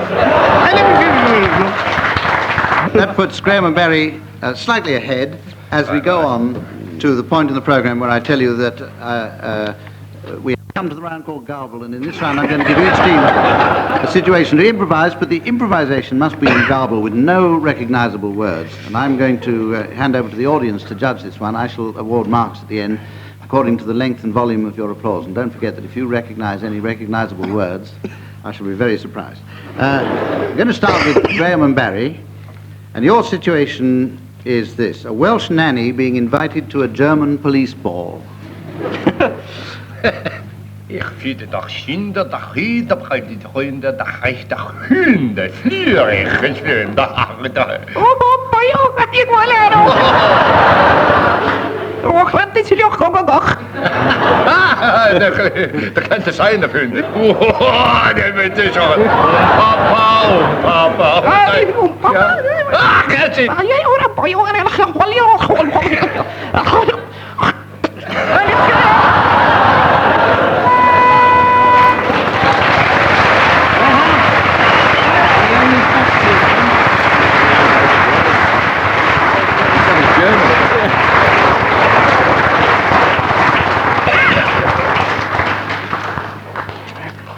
Well, I think Barry did very well.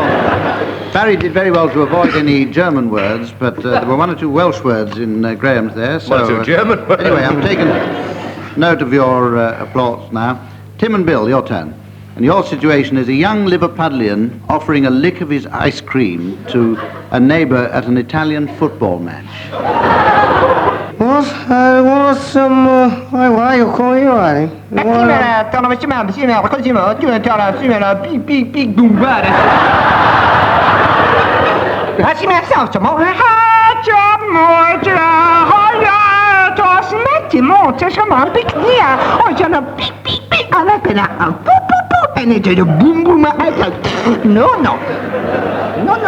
loony, are you?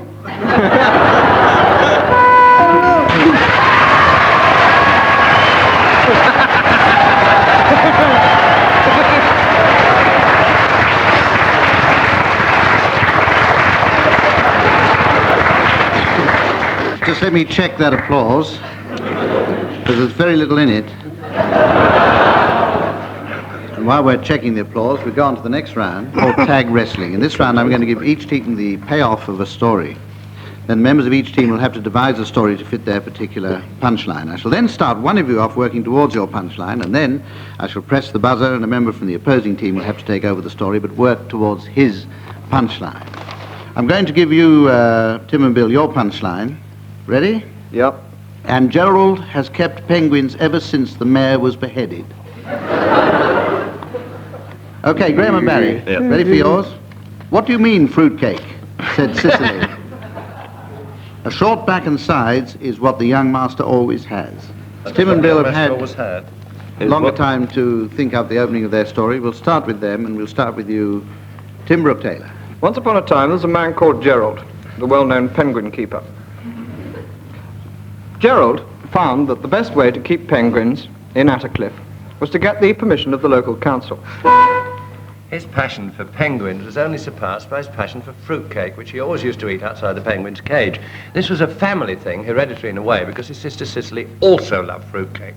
And in between preening and combing and generally looking after the penguins, they used to eat fruitcake. Now, this is not absolutely relevant to the main story, which does, of course, concern Gerald and his friend, the mayor.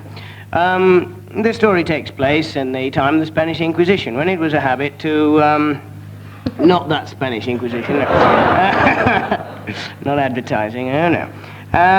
When it was a habit to behead criminals and traitors against the state. And it was, in fact, proved that the mayor had, in fact, done some very naughty things in his time. And so he was brought up before the court. The judge of the court at the time was one Gerald. Not one Gerald, it was... one Gerald. Not, in fact, the Gerald of the story, but another Gerald who'd been called in as a replacement. The time of the Spanish Inquisition was also known for the terrible plague which hit Antarctica and killed off all the penguins.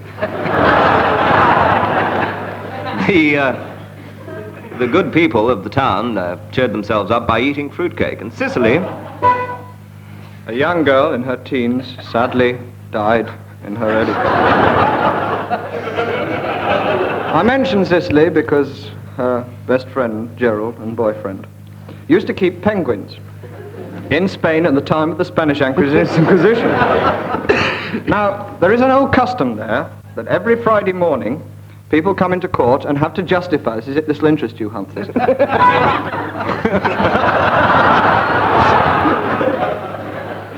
Cicely had, in fact, died, and everybody had been so besotted and loved her so much that they all hired a medium and went to a séance, hoping they could speak to Cicely again. And there, the lady who was holding the séance said, "Cicely, appear to us." And she's a pretty rotten medium, and instead appeared the mayor.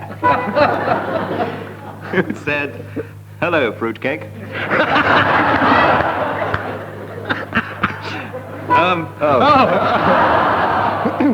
Which, as we know, is the African name for a penguin.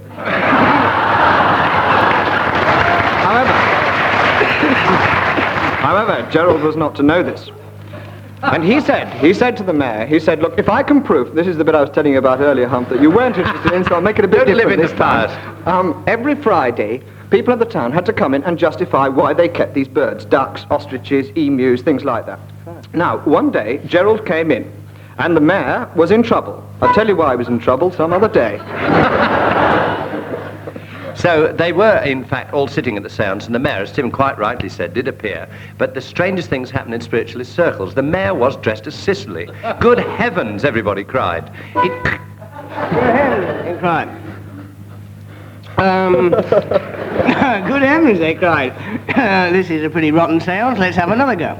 And so they had another go. And amazingly enough, they conjured up the mayor, the actual mayor, who was, of course, beheaded. Call me fruitcake, said the mayor.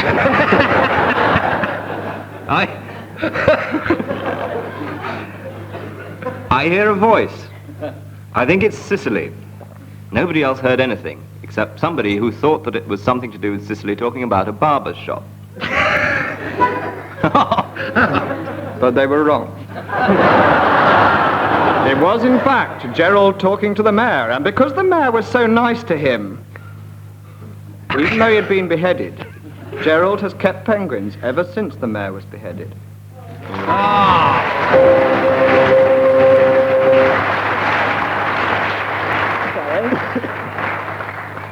Yes, Tim and Bill get the 2 points there. And we come on to the round which is called Blues. This round is the one in which I'm going to ask the members of each team to improvise a blues, taking alternate lines and accompanied, of course, by Dave Lee at the piano. Now, Tim and Bill, will you give Barry and Graham their topic for their blues? The topless blues. Topless blues. Topless blues, baby. Sing me about the topless blues. When you're ready, Barry. I'll get a job tomorrow, Mom.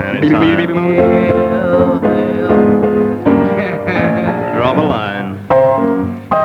Woke up this morning, yeah, man, and I was thrilled to bits.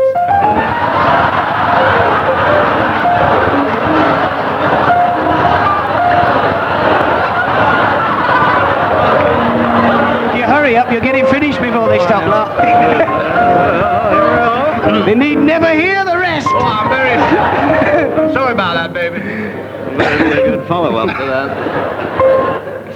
'Cause I heard about this fantastic new attraction they've just hired down at the bar in the Ritz. They've got a topless barmaid.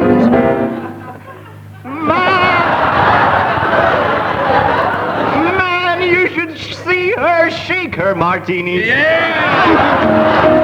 And it fits.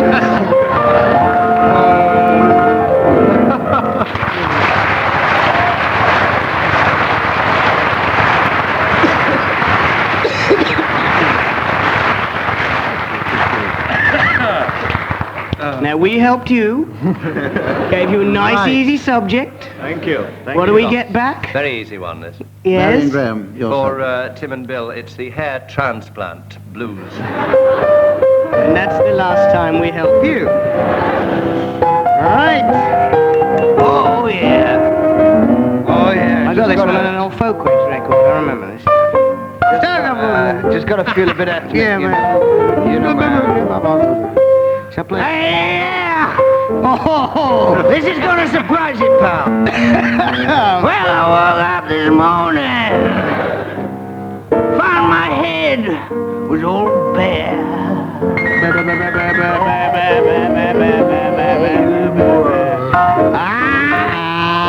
The dog had fallen in love with my toupee. Don't blame him. Attractive toupee, but I don't care. I just put a rabbit on my head. You want to know why? Yeah. I bet you already do. Because at a distance it will look like a little hair. Oh, yeah.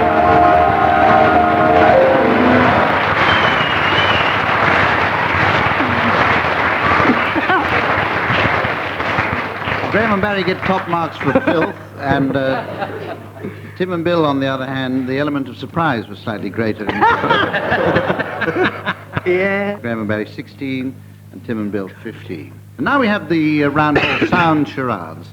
One team has to guess the title of a book, play, or whatnot from the noises made by the members of the opposing team. And the audience can help here, but they never do, but they can, by applauding when the teams are getting warmer, and by hissing when the teams are getting whatever the opposite is. Right, Tim and Bill, is this a play or a film or what?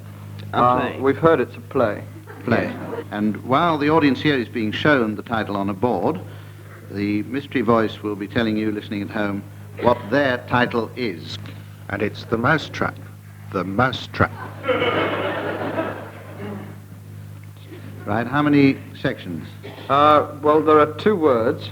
And the first word begins with T, ends in E, and has an H in the middle. The second word we're going to do in two halves. Mm-hmm. Two halves. First half first. Should we do that? Yes, you do the first. Yeah.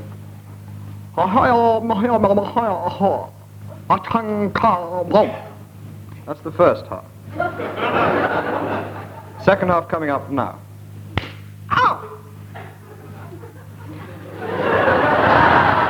Right, Graham and Barry.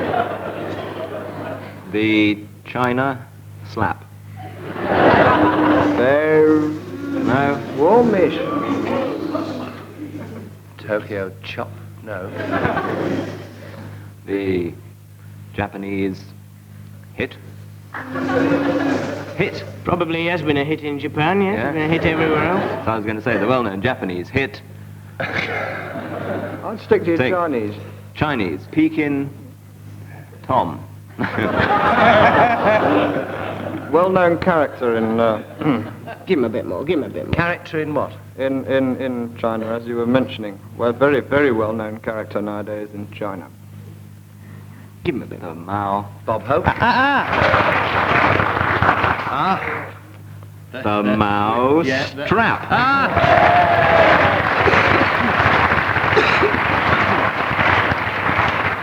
Terrific. The Brilliant. Mao slap. I don't know how you do it. And Graham and Barry, it's your turn to do one. Audience is being shown here. Meanwhile, Mr. Voice, please tell the people at home. It's W.C. Fields.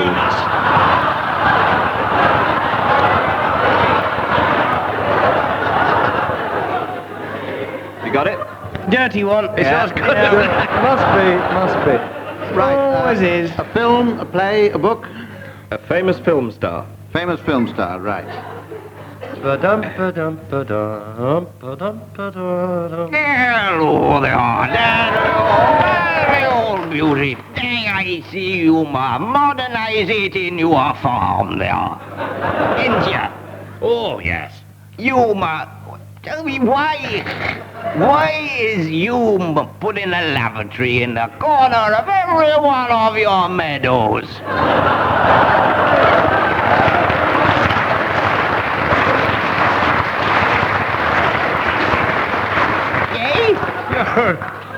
Are the silly voices just for a cheap laugh?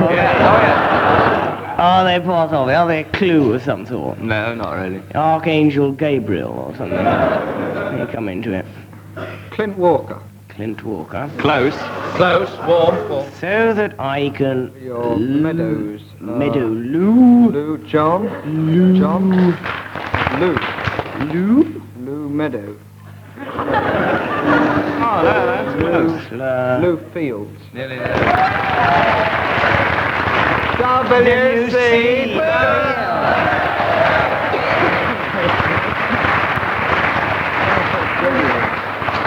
Right, at the end of that round, Graham and Barry have 21, Tim and Bill have 24. Yep. And we go on to the ad-libbed period. Members of each team are going to make up a poem. Each team member must keep going until I press the buzzer, and then a member of the opposing team must take over. This goes on until we reach a fairly obvious conclusion. We'll start with Graham Garden now. And yours is a Welsh poem. Mark well the omen, gentle sire, the ravens on the wing. Mark well the omen, gentle sire, the ravens on the wing, and listen to this little song that now to thee I sing. And you may notice, as I speak, my accent has changed back. Back. And back I say to you, my friend, I'll sing this song, alack. I smash my toes man neeflim do, and jab at hoos and dee, and box and doch and dach and da, and boffen. I'm in a funny mood today. I often talk like that, you know. When my speech becomes slurred, I talk what I imagine is Welsh and no one understands a word. My father was a bard, you know, a druid, yes, as well. And up and down the valleys we went. My God, oh, sorry. My God. Oh, blimey. Oh, well. My father was a bard, I said, and yes, that is quite true. And here's another funny thing that I will tell to you. Well, funny, that's what I say it is, but then others say it ain't. But then again, You cannot tell. The truth is, I drink paint.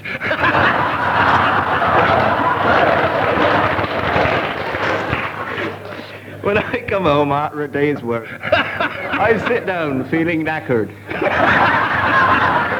And there is nothing I like more than a nice tin of lacquered. I've changed my accent once again, you notice, that is true. There's a little thing around the corner, and it's coloured blue. It's coloured blue because it is a thing that's seen at night. It sometimes leaps up in the air and gives a nasty...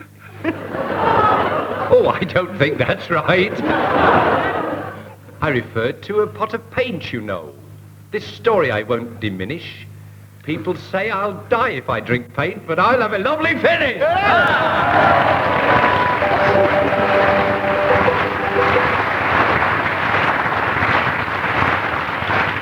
That brings the score to 28 apiece, and we reach the most exciting part of the programme, which is the late arrivals. This is the point where I ask the teams to give their announcements for the arrivals at the policeman's ball. First to arrive, and likely to regret it, Mr. and Mrs. Cuffs and their daughter Anne Cuffs. Also arriving is Mr. and Mrs. Cake and their policeman's son, P.C. Cake. And his truncheon Judy. Rapidly followed by Mr. and Mrs. Squad and their daughter Vice Squad. Not to mention, appropriately enough, Mr. and Mrs. Smum's Ball and their daughter Policeman's Ball. Sergeant and Mrs. Bodily-Harm and their detective constable son, all the way from Cyprus, Grievous Bodily-Harm. And Mr. and Mrs. Owello. And their son, Al Owello. Followed closely by a close friend of theirs, Mr. W.S. This Then, who is, of course, what? Saul This Then. And Mr. and Mrs. Ning Hall and their daughter Evening Hall. Followed by Mr. and Mrs. De Copper and their naughty son, who is a disgrace to the force, he being Bent Copper. From Cardiff, will you welcome Detective Superintendent and Mrs. Ulnine and their son, Di Ulnine. Nine. Rapidly followed by Mr. and Mrs. Routine Inquiry and their son, Chester Routine Inquiry. And also, in the legal business, Mr. and Mrs. Sitor and their son, Solly Sitor. Mr. and Mrs. Pentonville and their worm, Wood Scrubs.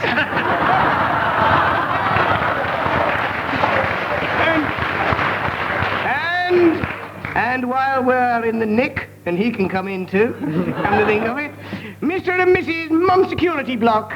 And their son, Maximum Security Block. Welcome from Africa. It is. Isn't it now? Superintendent and Mrs. Olliwally on Buckle and their daughter, Black Mariah. I must add... Together with her panda car. Mr. and Mrs. Rit Service, and from India their son, the Sikh Rit Service. Mr. and Mrs. Substances. With their daughter who gets about a bit, who's known as Cert Ann Substances. All the way from Moscow, Inspector and Mrs. Igor Warrant and their son, Serge Warrant.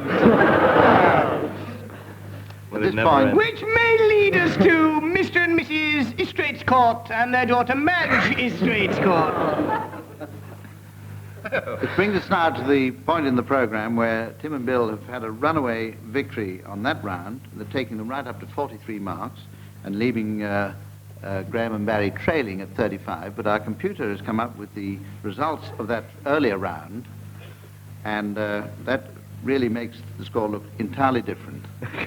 We'll see you next week.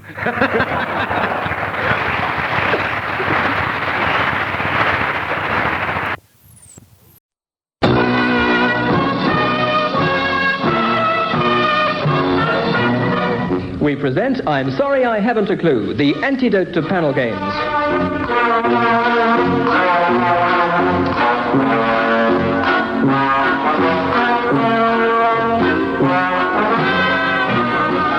At the piano is Dave Lee, and your chairman is Humphrey Littleton.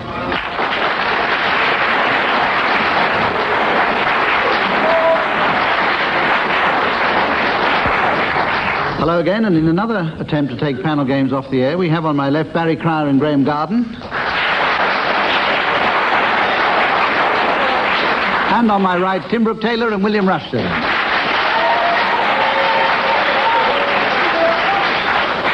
They'll be playing a series of absurd games, and if I can't think of anything better to do, I shall award them points. First game, with that subtlety for which this program, indeed this entire network is famous, is called Words of One Song to the Tune of Another. Get the picture, folks? And I want each team to sing the words of one song to the tune of another, provided by Dave Lee at the piano. Now, Barry and Graham, I'd like you to start. Will you sing Charlie Is My Darling to the tune of O Soli Mio?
Gondoliers. We'll give you 4 marks for that. And Tim and Willie, will you sing Tutti Frutti to the tune of Secret Love?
According to audience reaction, you take the lead there with 10 marks, and we go on to the point in the programme where I introduce a round that's played, in fact, at the end of the programme, in order to give the teams time to think of silly names for people arriving at the politician's ball. Once again, that occasion was suggested to us by Reverend Arnold Page of Castle Carey in Somerset, and he's once again sent us a couple of suggestions which will have to be matched by the team at the end of the programme. Here's our Senator and Mrs. Lees P. King and their son Frank Lees P. King, and Governor and Mrs. Garkey and their son Oligarchy. Deep rocking is imminent. I think he's very good. Now, the team is going to make up a poem, and each team member must keep going until I press this buzzer, which goes like this. And then a member of the opposite team must take over. This goes on until we reach our artistic, natural conclusion, or the whole thing falls apart at the seams. And I'm going to start now with William Rushton. And the first line of your poem is, he pulled against the running tide, the oars squeaked in the rowlocks.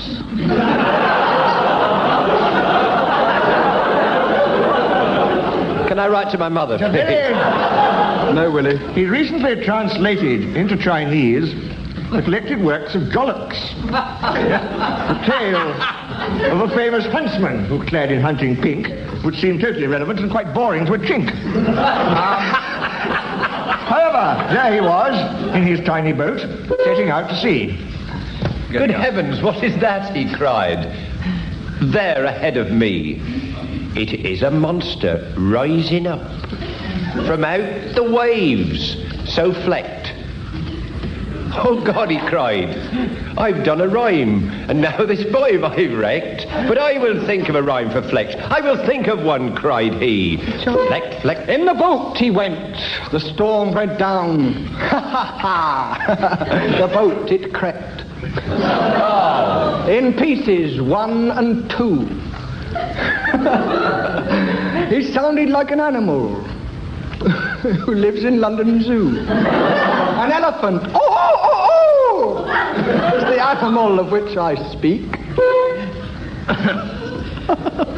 It sounds like a cock elephant. Now, I heard one last week.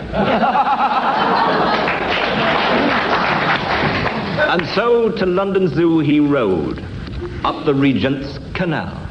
And there upon the bank, there upon the bank he spied a very good old pal, a-riding of his bike. He was, a-riding to the zoo. He had an urge to contemplate both ends of a new. He thought that something interesting might leap into his mind, and so he started at the front as opposed to behind. This being the more savoury view of the two, a fact he knew so well. He said, this is a fruitless task. Oh, cock elephant, go to hell. I have more interesting things to do. I'll go and look at my stamps that I can say to somebody, stamps, I have got the cramps. I've got the cramps, I'll tell you why, a minute or two from now. When I have thought of something else than you silly old cow. I will tell you why, and this is why I'll tell you so, 'tis true. I've got a house that's pink and white, and it is also blue. Blue, you say? What has this to do with the story we've been telling? Thanks, nothing at all. And back to the zoo, he hurried, loudly yelling, "Oh, keeper, tell me, of the new, the front or back to choose?" I was thinking of translating it into ancient Greek, but I've gone back on the booze. I tried my ancient Greek last night on an aging bartender. Who didn't seem to like it at all. But the barmaid, who was slender, said, I like Greek, I always have. And in my spare hours here, I translate iambic pentameters. Well, I means I'm only here for the beer.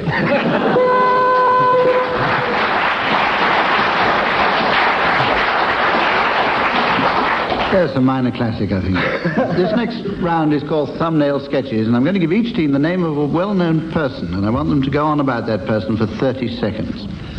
Marks will be given for any new information about the person, and you'll be responsible for your own legal fees. Right, now we'll start with Barry and Graham. Will you talk for 30 seconds on Virginia Woolf? Virginia Woolf, right. Yes, she was a lady.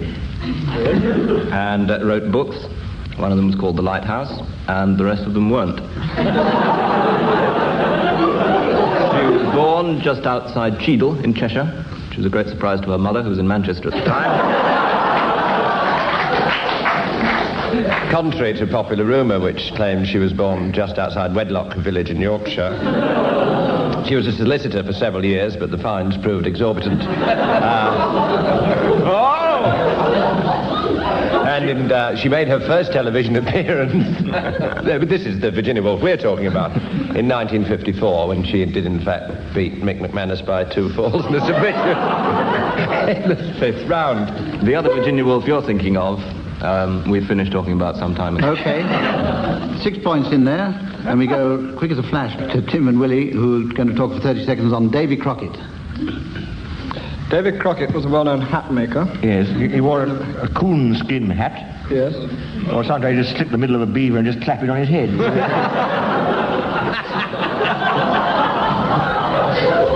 He died at the Alamo under rather tragic circumstances. The coon wasn't happy about the skin. He wrestled with a bear, thinking possibly turning that. It was an enormous hat. He stood for Parliament, not for Parliament, he went to Washington. He stood for the Queen. He had a very, very boring song written about him by Walt Disney. Yes. Other well-known facts about him are that he died at the Alamo again later. That's probably one of the best. In another film starring John Wayne, as opposed to one with Fess Parker, who died rather better. Now, I must tell Barry and Graham that with that round, Tim and Willie have gone into the lead by 17 points. And we come to the round which is called Bedtime Story. For this round, I want one of the members of a team to make up a bedtime story. From time to time, he'll give his partner a signal for a suitable sound effect to reinforce the dramatic effect of the narrative. Well, for extra excitement, the person doing the effects will be wearing headphones with music playing to prevent him from hearing the story. Tim, will you start the story? And I want your story to be about a deaf owl in a far-off land. This story takes place in Scotland, this far-off land, where on the 14th of July every year, Gordon McHamish would go out onto the moors and he would cry,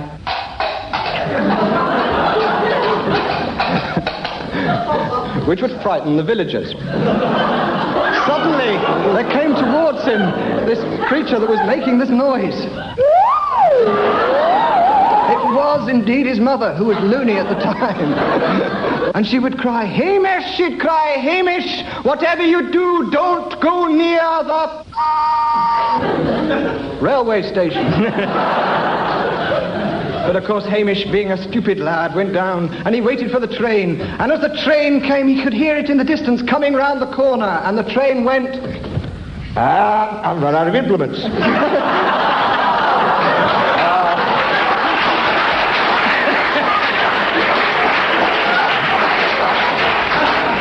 That is why this story is interesting.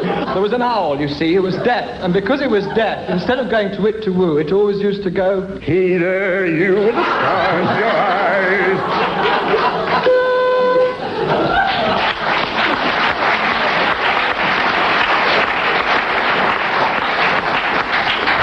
Well, I thought the way those two worked together was positively uncanny, and they haven't finished yet. Now, Barry and Graham, who's going to tell the story? I am. Graham's going to do Graham's coming out in the front, and while he's doing that, Barry, I'll tell you that your story must be about a mouse and an elephant on a desert island. Mouse and elephant on a desert island. A mouse and an elephant on a desert island. There you go, Barry. Monty Mouse lived on a desert island with an elephant. Monty and the elephant were great friends, and Monty's great joy was when they'd wake up in the morning and the elephant would look over at him and go, "There's something different about you," said Monty. One day, they found some footprints in the sand. "Good heavens," said Monty. "I thought we were alone on the island. Do you think there's a..."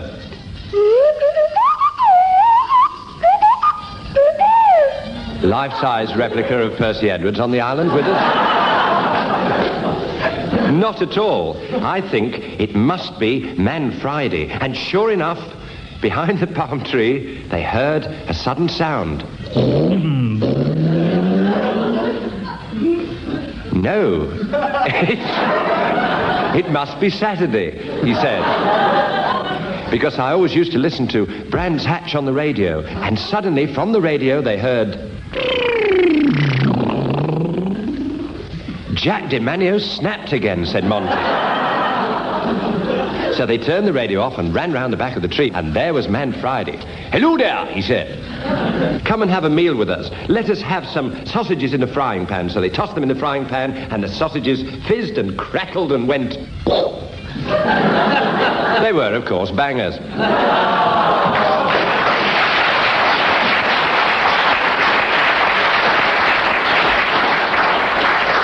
Very good. I enjoyed that. Lots of lovely marks all round. We go on to the next round, which is called Initials, and this is a round which was sent in by a listener, by Lynn Anderson of Old Coulsdon, Surrey, and this is an entertaining one. I'm going to read each team some abbreviations, and they must tell me what they think each stands for. These are, in fact, initials. I'm going to start now with you, Graham and Barry. Your initials are BEF. BEF, but I must tell you that this is not capital initials, it's small initials. The little British Expeditionary Force.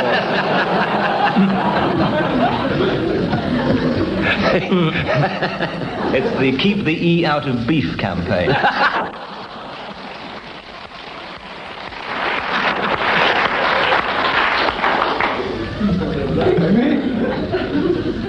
No, British egg fanciers, no. Small eggs. Bolivian etymologists. Yes. Fancy. I'll give you a clue as you're lagging by 74 marks. It is an instruction that you see on a packet. Oh, open before March the 3rd, and the rest has been torn off. It's just.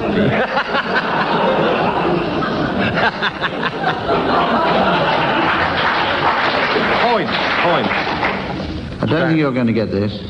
Small BEF. Edible foodstuffs. BEF. The instruction is blunt end first. That's what I meant. That's what I said. Right, Tim and Willie, your one is... On foodstuffs? I didn't say foodstuffs, I just said a packet. Oh, your one, Tim and Willie, is D-O-R... That's blunt end first on Irish deodorants.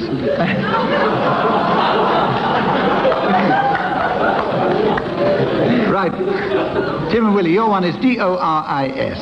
Oh. That's a misprint. Actually, just met her in the pub before, didn't we? D-O-R-I-S, as in Doris, is it? Exactly. Doris owes Rushton 1 shilling. I'm going to give you that one. Not the shilling, the mark. It is, in fact, direct order recording and invoicing system. Isn't that exciting? So exciting that we'll rush on to the next round. And this one's sound charades. We've played this before, and lo and behold, we're going to play it again.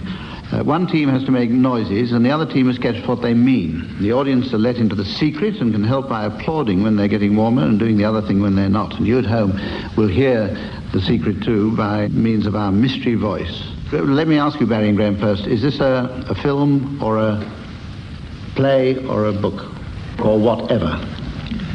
This is a Christmas carol. A Christmas carol. Our audience will be shown it on the board. And the carol is The Holly and the Ivy. The Holly and the Ivy. How many words? 5. 5? 5. The Holly and the Ivy.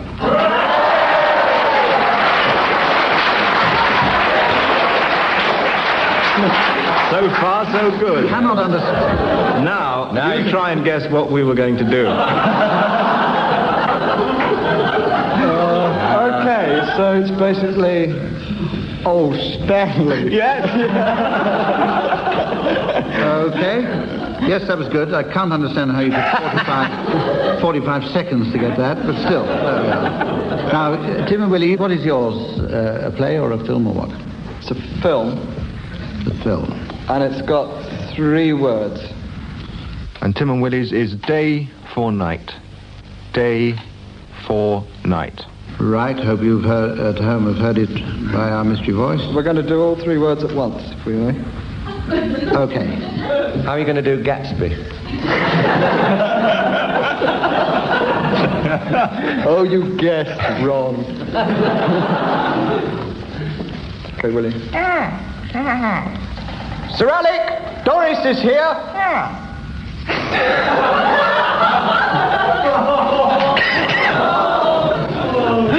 Would you like it again? We'll do another version if that's more difficult. All right. Willie. Sir Alec, Doris is here. For you. Oh, we got another one. Wake up, Sir Lancelot.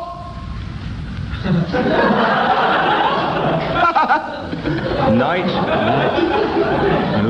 Night and day. So near. Night and the ivy.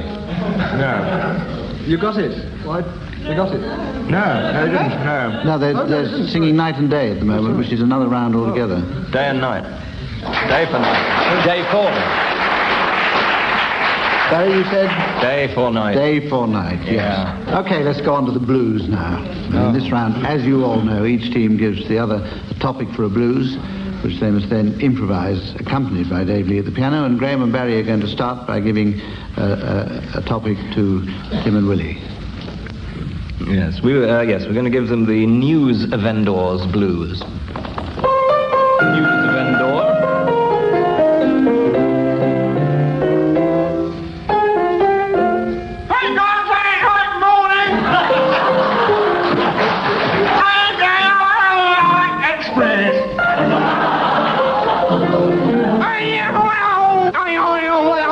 Brand new dress.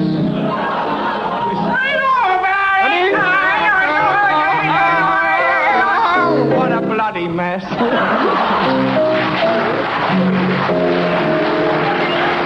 Wait for him. 7.5 bar blues.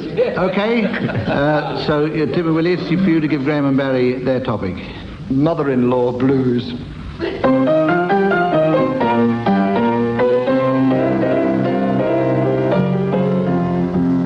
This morning, saw two dogs fighting in a sack. In a sack, in a sack. Then I realized that it was just my mother-in-law, as seen from the back. I want to say she's fat, boy. You better believe when she walks down the street, all the weighing machines leap back into the chemist shop. And that's a fact.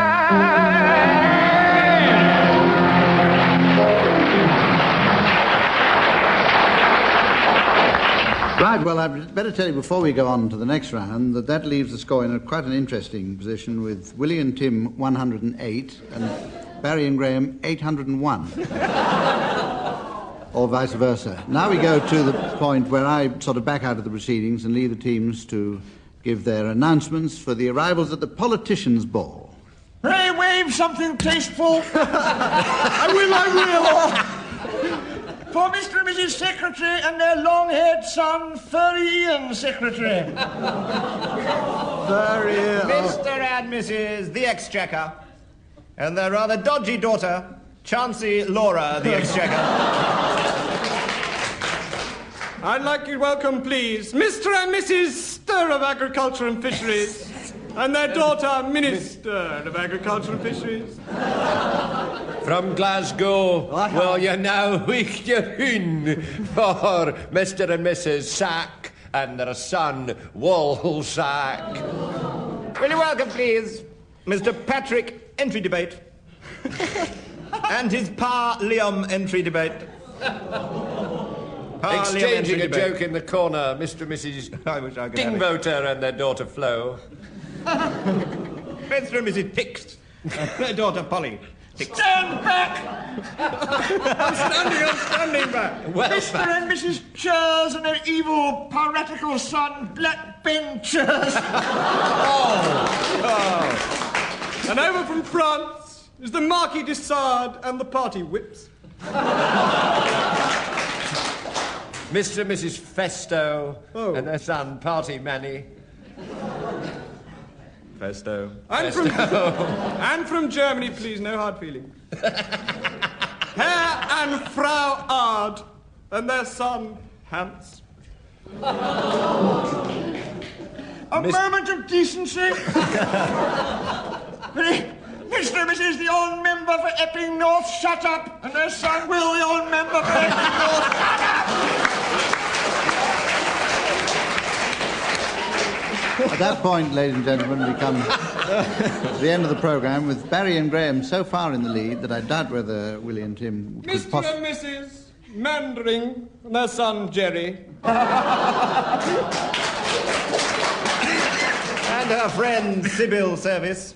Well, you'd be surprised. be surprised to learn that Willie and Tim didn't catch up. And their friend, anarchist. Not a very good friend. And that won't do them any good either. Pardon? And Ricky with the first results, and their son, Billy Ricky with the first results. So that's it, ladies and gentlemen. Until next week, when we'll all be with you again. Goodbye now.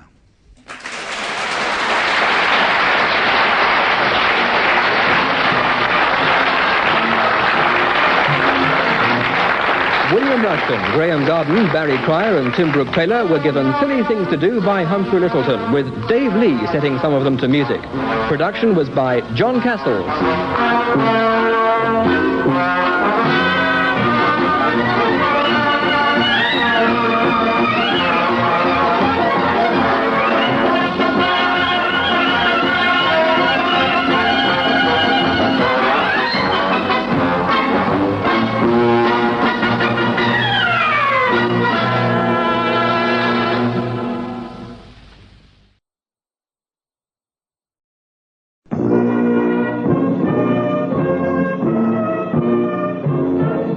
We present I'm Sorry I Haven't a Clue, the antidote to panel games.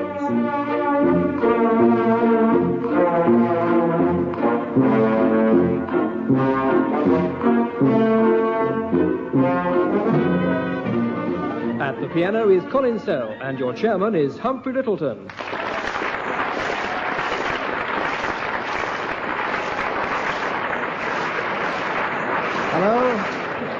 Hello and welcome to I'm Sorry I Haven't a Clue, which can best be described as a game for masochists devised by a sadist.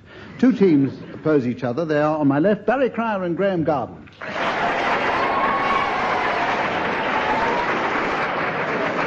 On my right, Tim Brooke Taylor and William Rushton.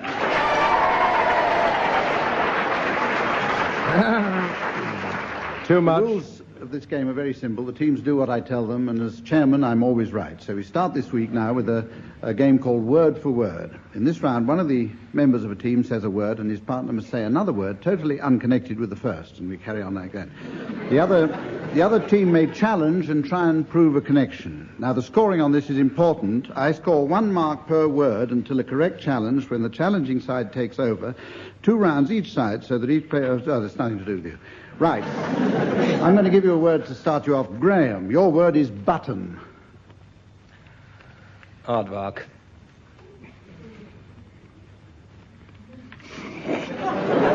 Too smooth. Tim challenged that. Aardvarks are very silent. I'll accept that, yes. Yeah, thank you. Right. Tim, you have the privilege of starting this next one. Incidentally, you have to go from one team to another, so you have to pass the word to Willie, and Willie has to pass one back. I have a challenge there from... Who's that from? It's from me. I didn't know that. So can we have a point? Good. Excellent. I'll second that. You lose another mark for not knowing the rules. Tim, do you... That's a challenge also from... who's that from? No, not from me, yes. From Graham again. I know the rules now, so can I have a mark back? Another one gone for interrupting. Now, Tim, between you and Willie, and your word is button. Clog. Garbage. Daffodils. Booze. Surgical belt. Pump. Gerbil. Bottle. I have a challenge there from Barry. Making a gerbil in a bottle is a very old pastime. It replaced ships years ago. Foiled again. I knew there was a connection. I've got one on my mantelpiece. Barry, it's your turn to start now, and it's between you and Graham, and the other side have to challenge. Your word is button. Africa. Man. No connection there at all. Lettuce. Grommet. Lace. Thespian. I have a challenge from Willie Rushton. Famed thespian Sir Edwin Lace, who played the role of Lady Macbeth for many years at the Victoria That was only Palace the with stage Crazy Gang. name. I'm sorry. That wasn't real name at all. No. No. Also, we have a bit of confusion there. I shall put this to the audience. From your applause, I will know what to do. Silence. Right, we've gone. Right, I take back my... No, we have one more round of that. And Willie, you're going to start. And your word is fly. Kneecap. Ashtray. Barometer. Bell. Earplug. Here, challenge from Graham Garden. Well, I think earplug and bell have a connection definitely there. If you were assailed by very noisy earplugs, you would stuff a pair of bells in your ear. Right. My word, yes. Even at this early stage, the scores reached an interesting point, and I go on to a point where now I introduce a round that's played at the end of the programme, and I give the teams time now to think of silly names for people arriving at the astronomer's ball. Ball. Okay, teams, start thinking. We have a blues round now. For this round, each team gives the other team a topic for a blues, on which they must then improvise, accompanied, of course, by Colin Sell at the piano. Graham and Barry, will you give Tim and Willie their subject, please? While they're tearing bits of paper, listeners, and discarding them, the British Leyland Blues we would quite like.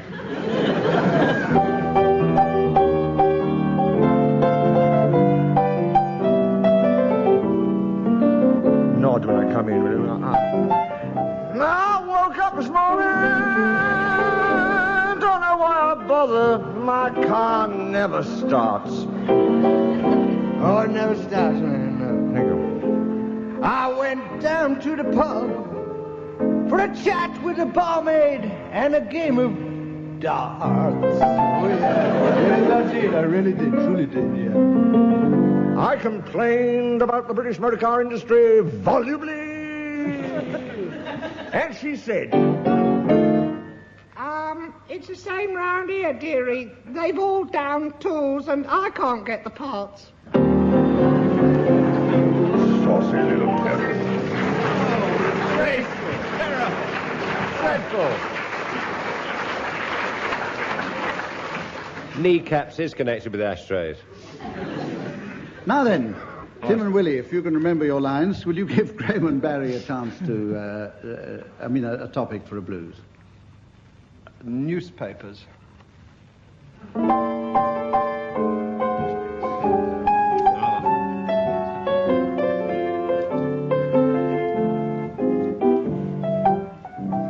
Hoppity folly, hoppity very boy. Oh, yes, it is.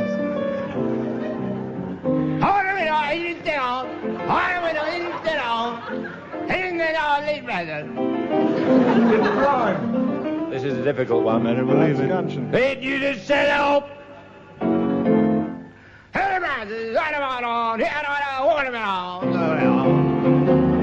That's why I feel blue.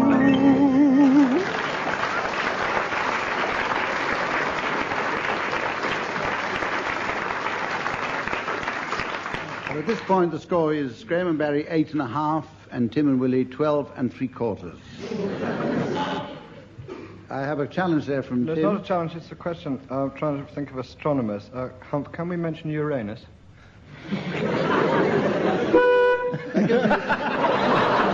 Thanks, Tom. Give me a chance to introduce my buzzer, with which I shall censor anything which doesn't read my approval. Now, we're going to play the old-fashioned parlour game of sardines. For this, one of the panellists has to hide, and the others try to find him.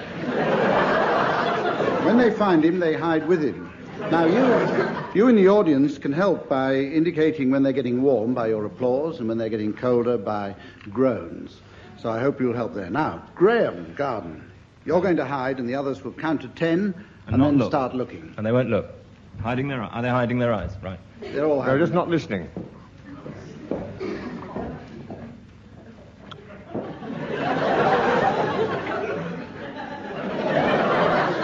Are you ready, Graham?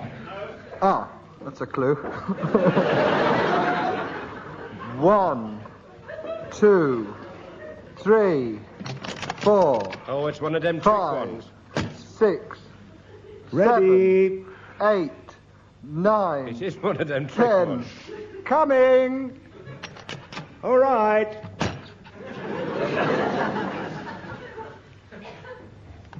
You're bothering, are you?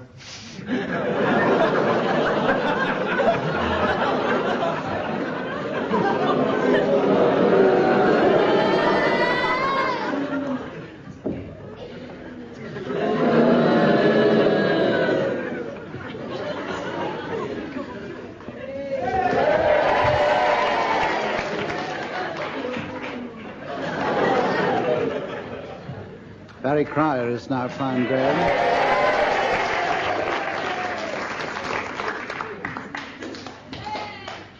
Timbrook Taylor is now found Graham. He's hiding with him. That only leaves Willie Rushton.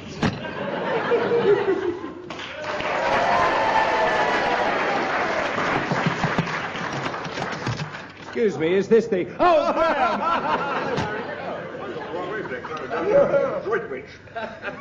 Well, now they're all hiding. I suppose I better get them back, otherwise other chairmen of panel games will want to do the same thing. So come on back, teams. We go on to the next round. Come on back.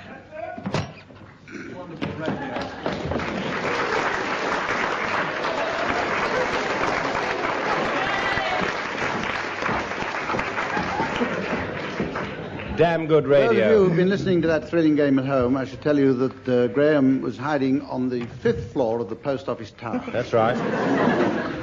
Right. Now we have a game called tag wrestling, and in this round I'm going to give each team the payoff of a story, and I shall then start one of you off telling a story to fit your punchline. And then when I feel like it, I shall press my buzzer, and a member from the opposing team will have to take up the story, but make it fit his punchline. You understand it, do you? More than I do. Anyway, I'm going to give Graham and Barry their punchline now, and your punchline is as follows. It's a rice pudding, cried the policeman, waving his trombone. Heard it. And Tim and Willie, are you ready for yours? How do you spell yours? waving? Waving, trombone. Okay, yep. Tim and Willie, yours is... The Queen disappeared into the bog. Very. Bright orange from head to foot. This goes against the grain, Hump. I'm sorry. All right. You both got your punchlines. And to start working towards yours, Graham and Barry, will you start off now? Graham Garden. It was a bright day for the Metropolitan Police when Chris Barber joined their ranks. He was giving a little concert in the Metropolitan Police canteen over a cup of tea, which was being shared by several hundred sergeants and... Willie Rushton. There is perhaps in the whole of Southern Ireland no more grisly sight than a dead trombonist. It was to Southern Ireland that Ellery Queen, a famed detective, set off to solve the amazing case of the stabbed trombonist and the bog. Barry. We'll be telling you all about this next week, but tonight it's Chris Barber in the police. In the canteen, where, of course, they took truncheon vouchers, Chris was sitting, talking to his mate. His mate said, "Chris, looks a mussy, what are you doing here?" He said, "I'm engaged." Tim.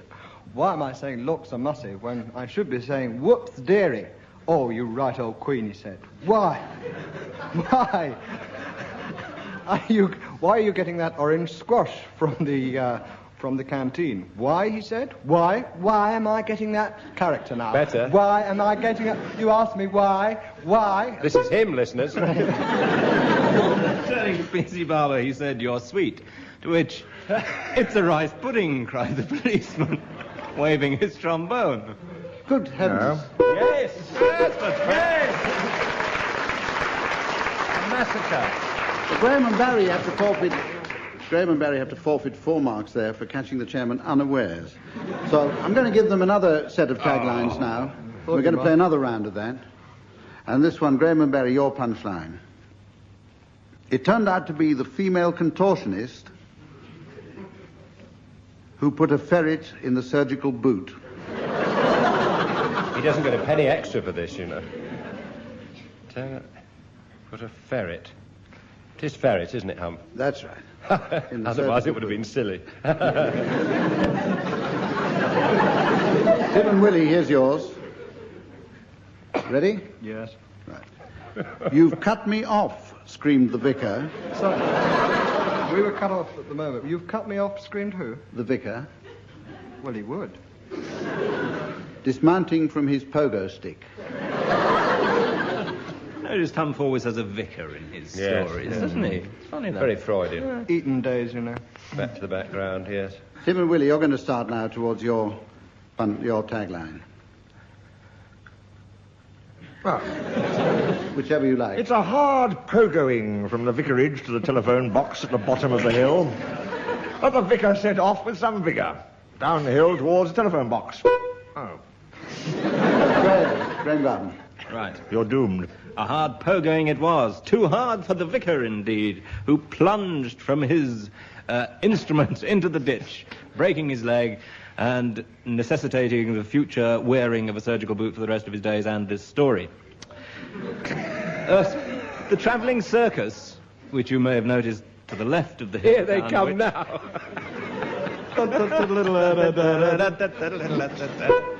But by some miracle, the vicar leapt from the ditch onto his pogo stick, straight towards the telephone kiosk. But there was a lorry coming the other way, and just before he got there, the lorry went across him, and the vicar shouted... The vicar shouted, "Arg!" He'd been struck a side swipe, a glancing blow by the lorry, and fell back into the ditch, right on top of a female contortionist. What? Good evening, madam, he cried. Good evening. Good evening, he said to the telephone operator, having staggered to his feet. I'm trying to get through to the leg repairer at the next village. But he said, well, unfortunately... Oh.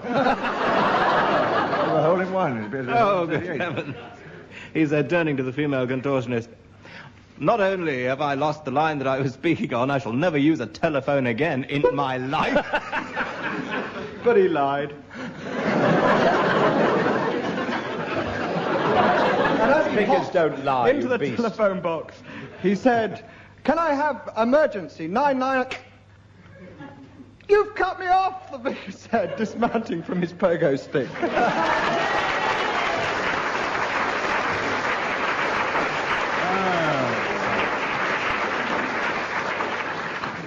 Brilliant. I don't know how you did it.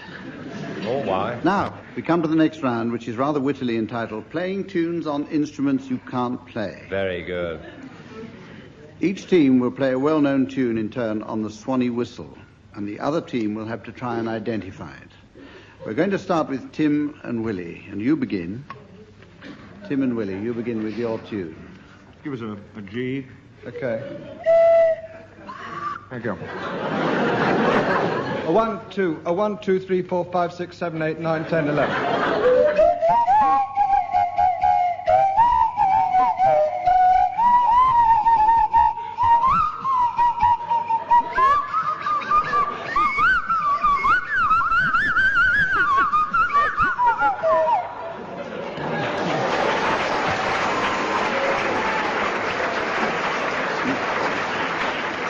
Well, the audience obviously got it. Now, what about you, Barry? It's one of the Mozart violin concertos, but... Yes, but which one? I don't know which number. Opus number 48. 48? Yeah. Well... Popularly known as Swanee, How I Love You. Is that your final answer? I don't know. Da, da, da, da. Oh! Da, da, da, I thought it was a nose flute. I'm sorry about the next player. Is that it? Was it, Barry? Looks at audience look back. At this point, Chairman interrupts. Barry's got it. Colin Sell's going to... Barry's got it, you think? Let's see if he's got it. Well, Colin so Sell, he will keeps you play telling their tune on the piano properly?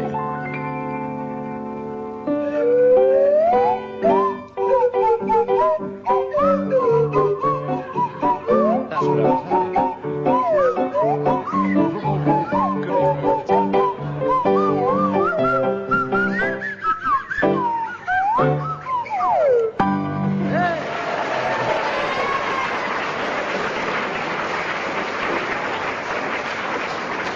You can well, almost in that see case, Jimmy I've Hill no idea got- what it was.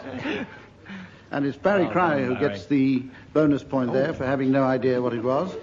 And You won't like this very much. we have a short pause. I'd better explain to you, listening at home. Graham and Barry have had to go over and get the Swanee whistles from Tim and Willie, dip them in a glass of carbolic, which is on my desk here, and they're now going to play their tune, which goes like this. This is damp. So would you be if I just blown down you. Promise reading my mail again. 1, 2, 3.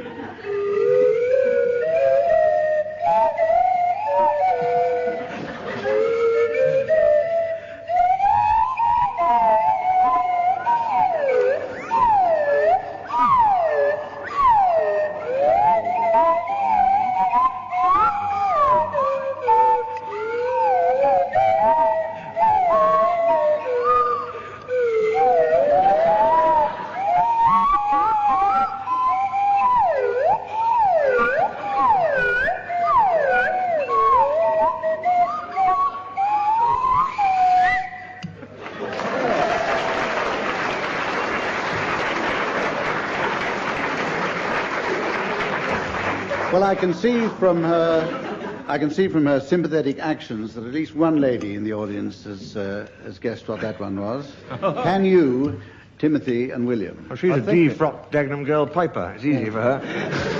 It sounded like the clangers learn brain surgery. Did we get it? No. Nearly. Is it on a nautical theme by any chance? No. I spotted bits of a life on the ocean. I recognised a at one stage, nothing to do with sirens or the Second World War. No. It seemed longer than the Second World War, but I don't think we'll get this, do you, really? I don't think you're going to get it often. Colin Sell, you'll have to come in, and the lady in the audience, perhaps you can help out as well.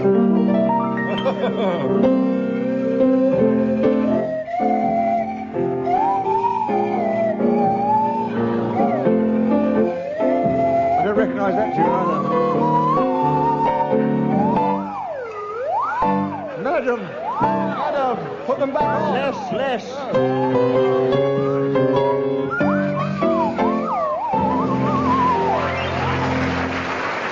Excellent. Wonderful. Couldn't have done better myself. That puts Graham and Willie ahead, and we go on to the next round. That was incidentally the strippers, you probably recognise. Was it really? Yes, it was. Now then. Not often, I don't I think. thought you just got hot humped. We have... It's Bad Penny Blues. Come on. I'm very do it impressed, for us. humped, too. We have the game now, which is called Double Feature, and it starts from the premise that the international film industry is broke and on its uppers, and therefore, for economic reasons, new films have to be remakes of pairs of old films. And I want you to hear the resulting titles, and I'll award points for, well, the usual. And the usual number of points, too. Tim, how about you? Yes, well, what they're making up is a mixture of Day for Night, Robin Hood, and Alice Doesn't Live Here Anymore. And the producer, actually, interestingly enough, is Robin Day, and it's in his bid for political honours. And the film is called Day for Knighthood, or Robin Doesn't Live Here Anymore, so there.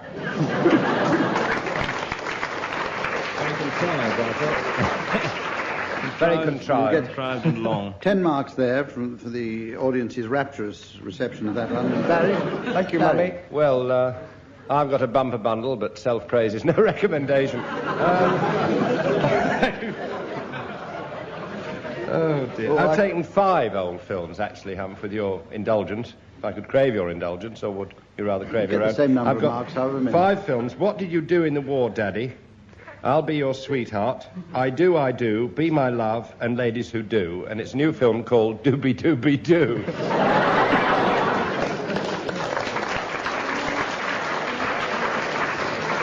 Yes, 16 marks for you. And Willie? This is a huge saving this one represents.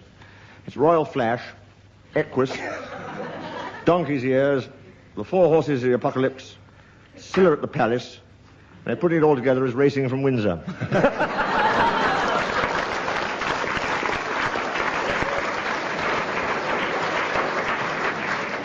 And Willie's won that round without a shadow of a doubt.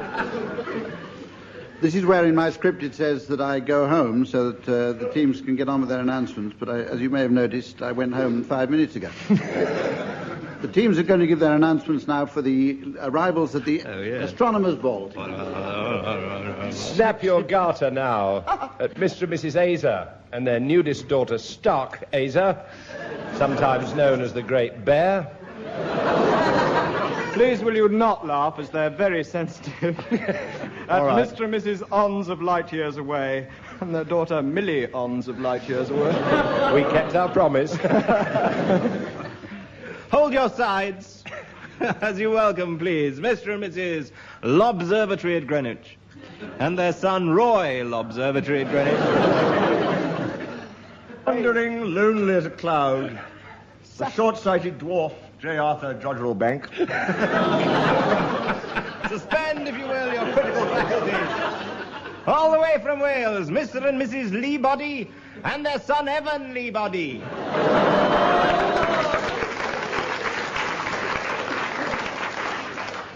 A similar guest arrives. Mr. and Mrs. System and their daughter Stella, who with her heavenly body is the current Miss Universe. Well, it's true. Rubbish, but here. Rubbish, maybe. From Ireland, Mr. and Mrs. O. Centauri and their son Alpha Centauri. And his friend Irish Stew. Oh, order round the room for the cabaret, provided... Irish stew. Yes. Oh, don't forget the Irish stew. It's meaty, all right. Asteroid reaction. I trod on that, and I'm glad. Will you welcome, Wipe it off please? before you go home. Order Before round the anybody room. else brings them in, Mr. and Mrs. Cope and their son Horace.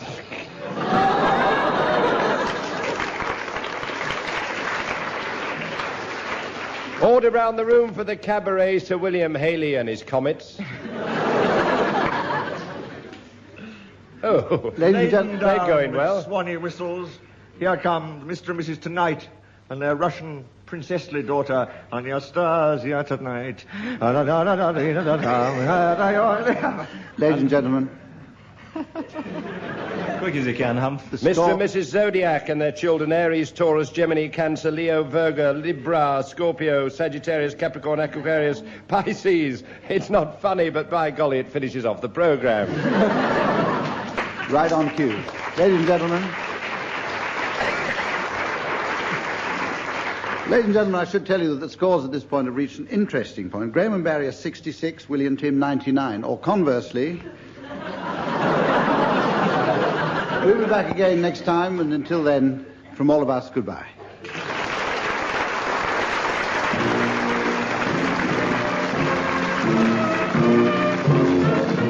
Barry Cryer, Graham Garden, Tim Brooke Taylor and William Rushton were being given Silly Things to Do by Humphrey Littleton, with Colin Sell setting some of them to music.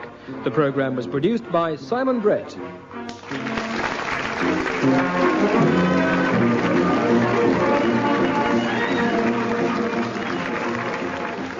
Man, I'd like you please to pull your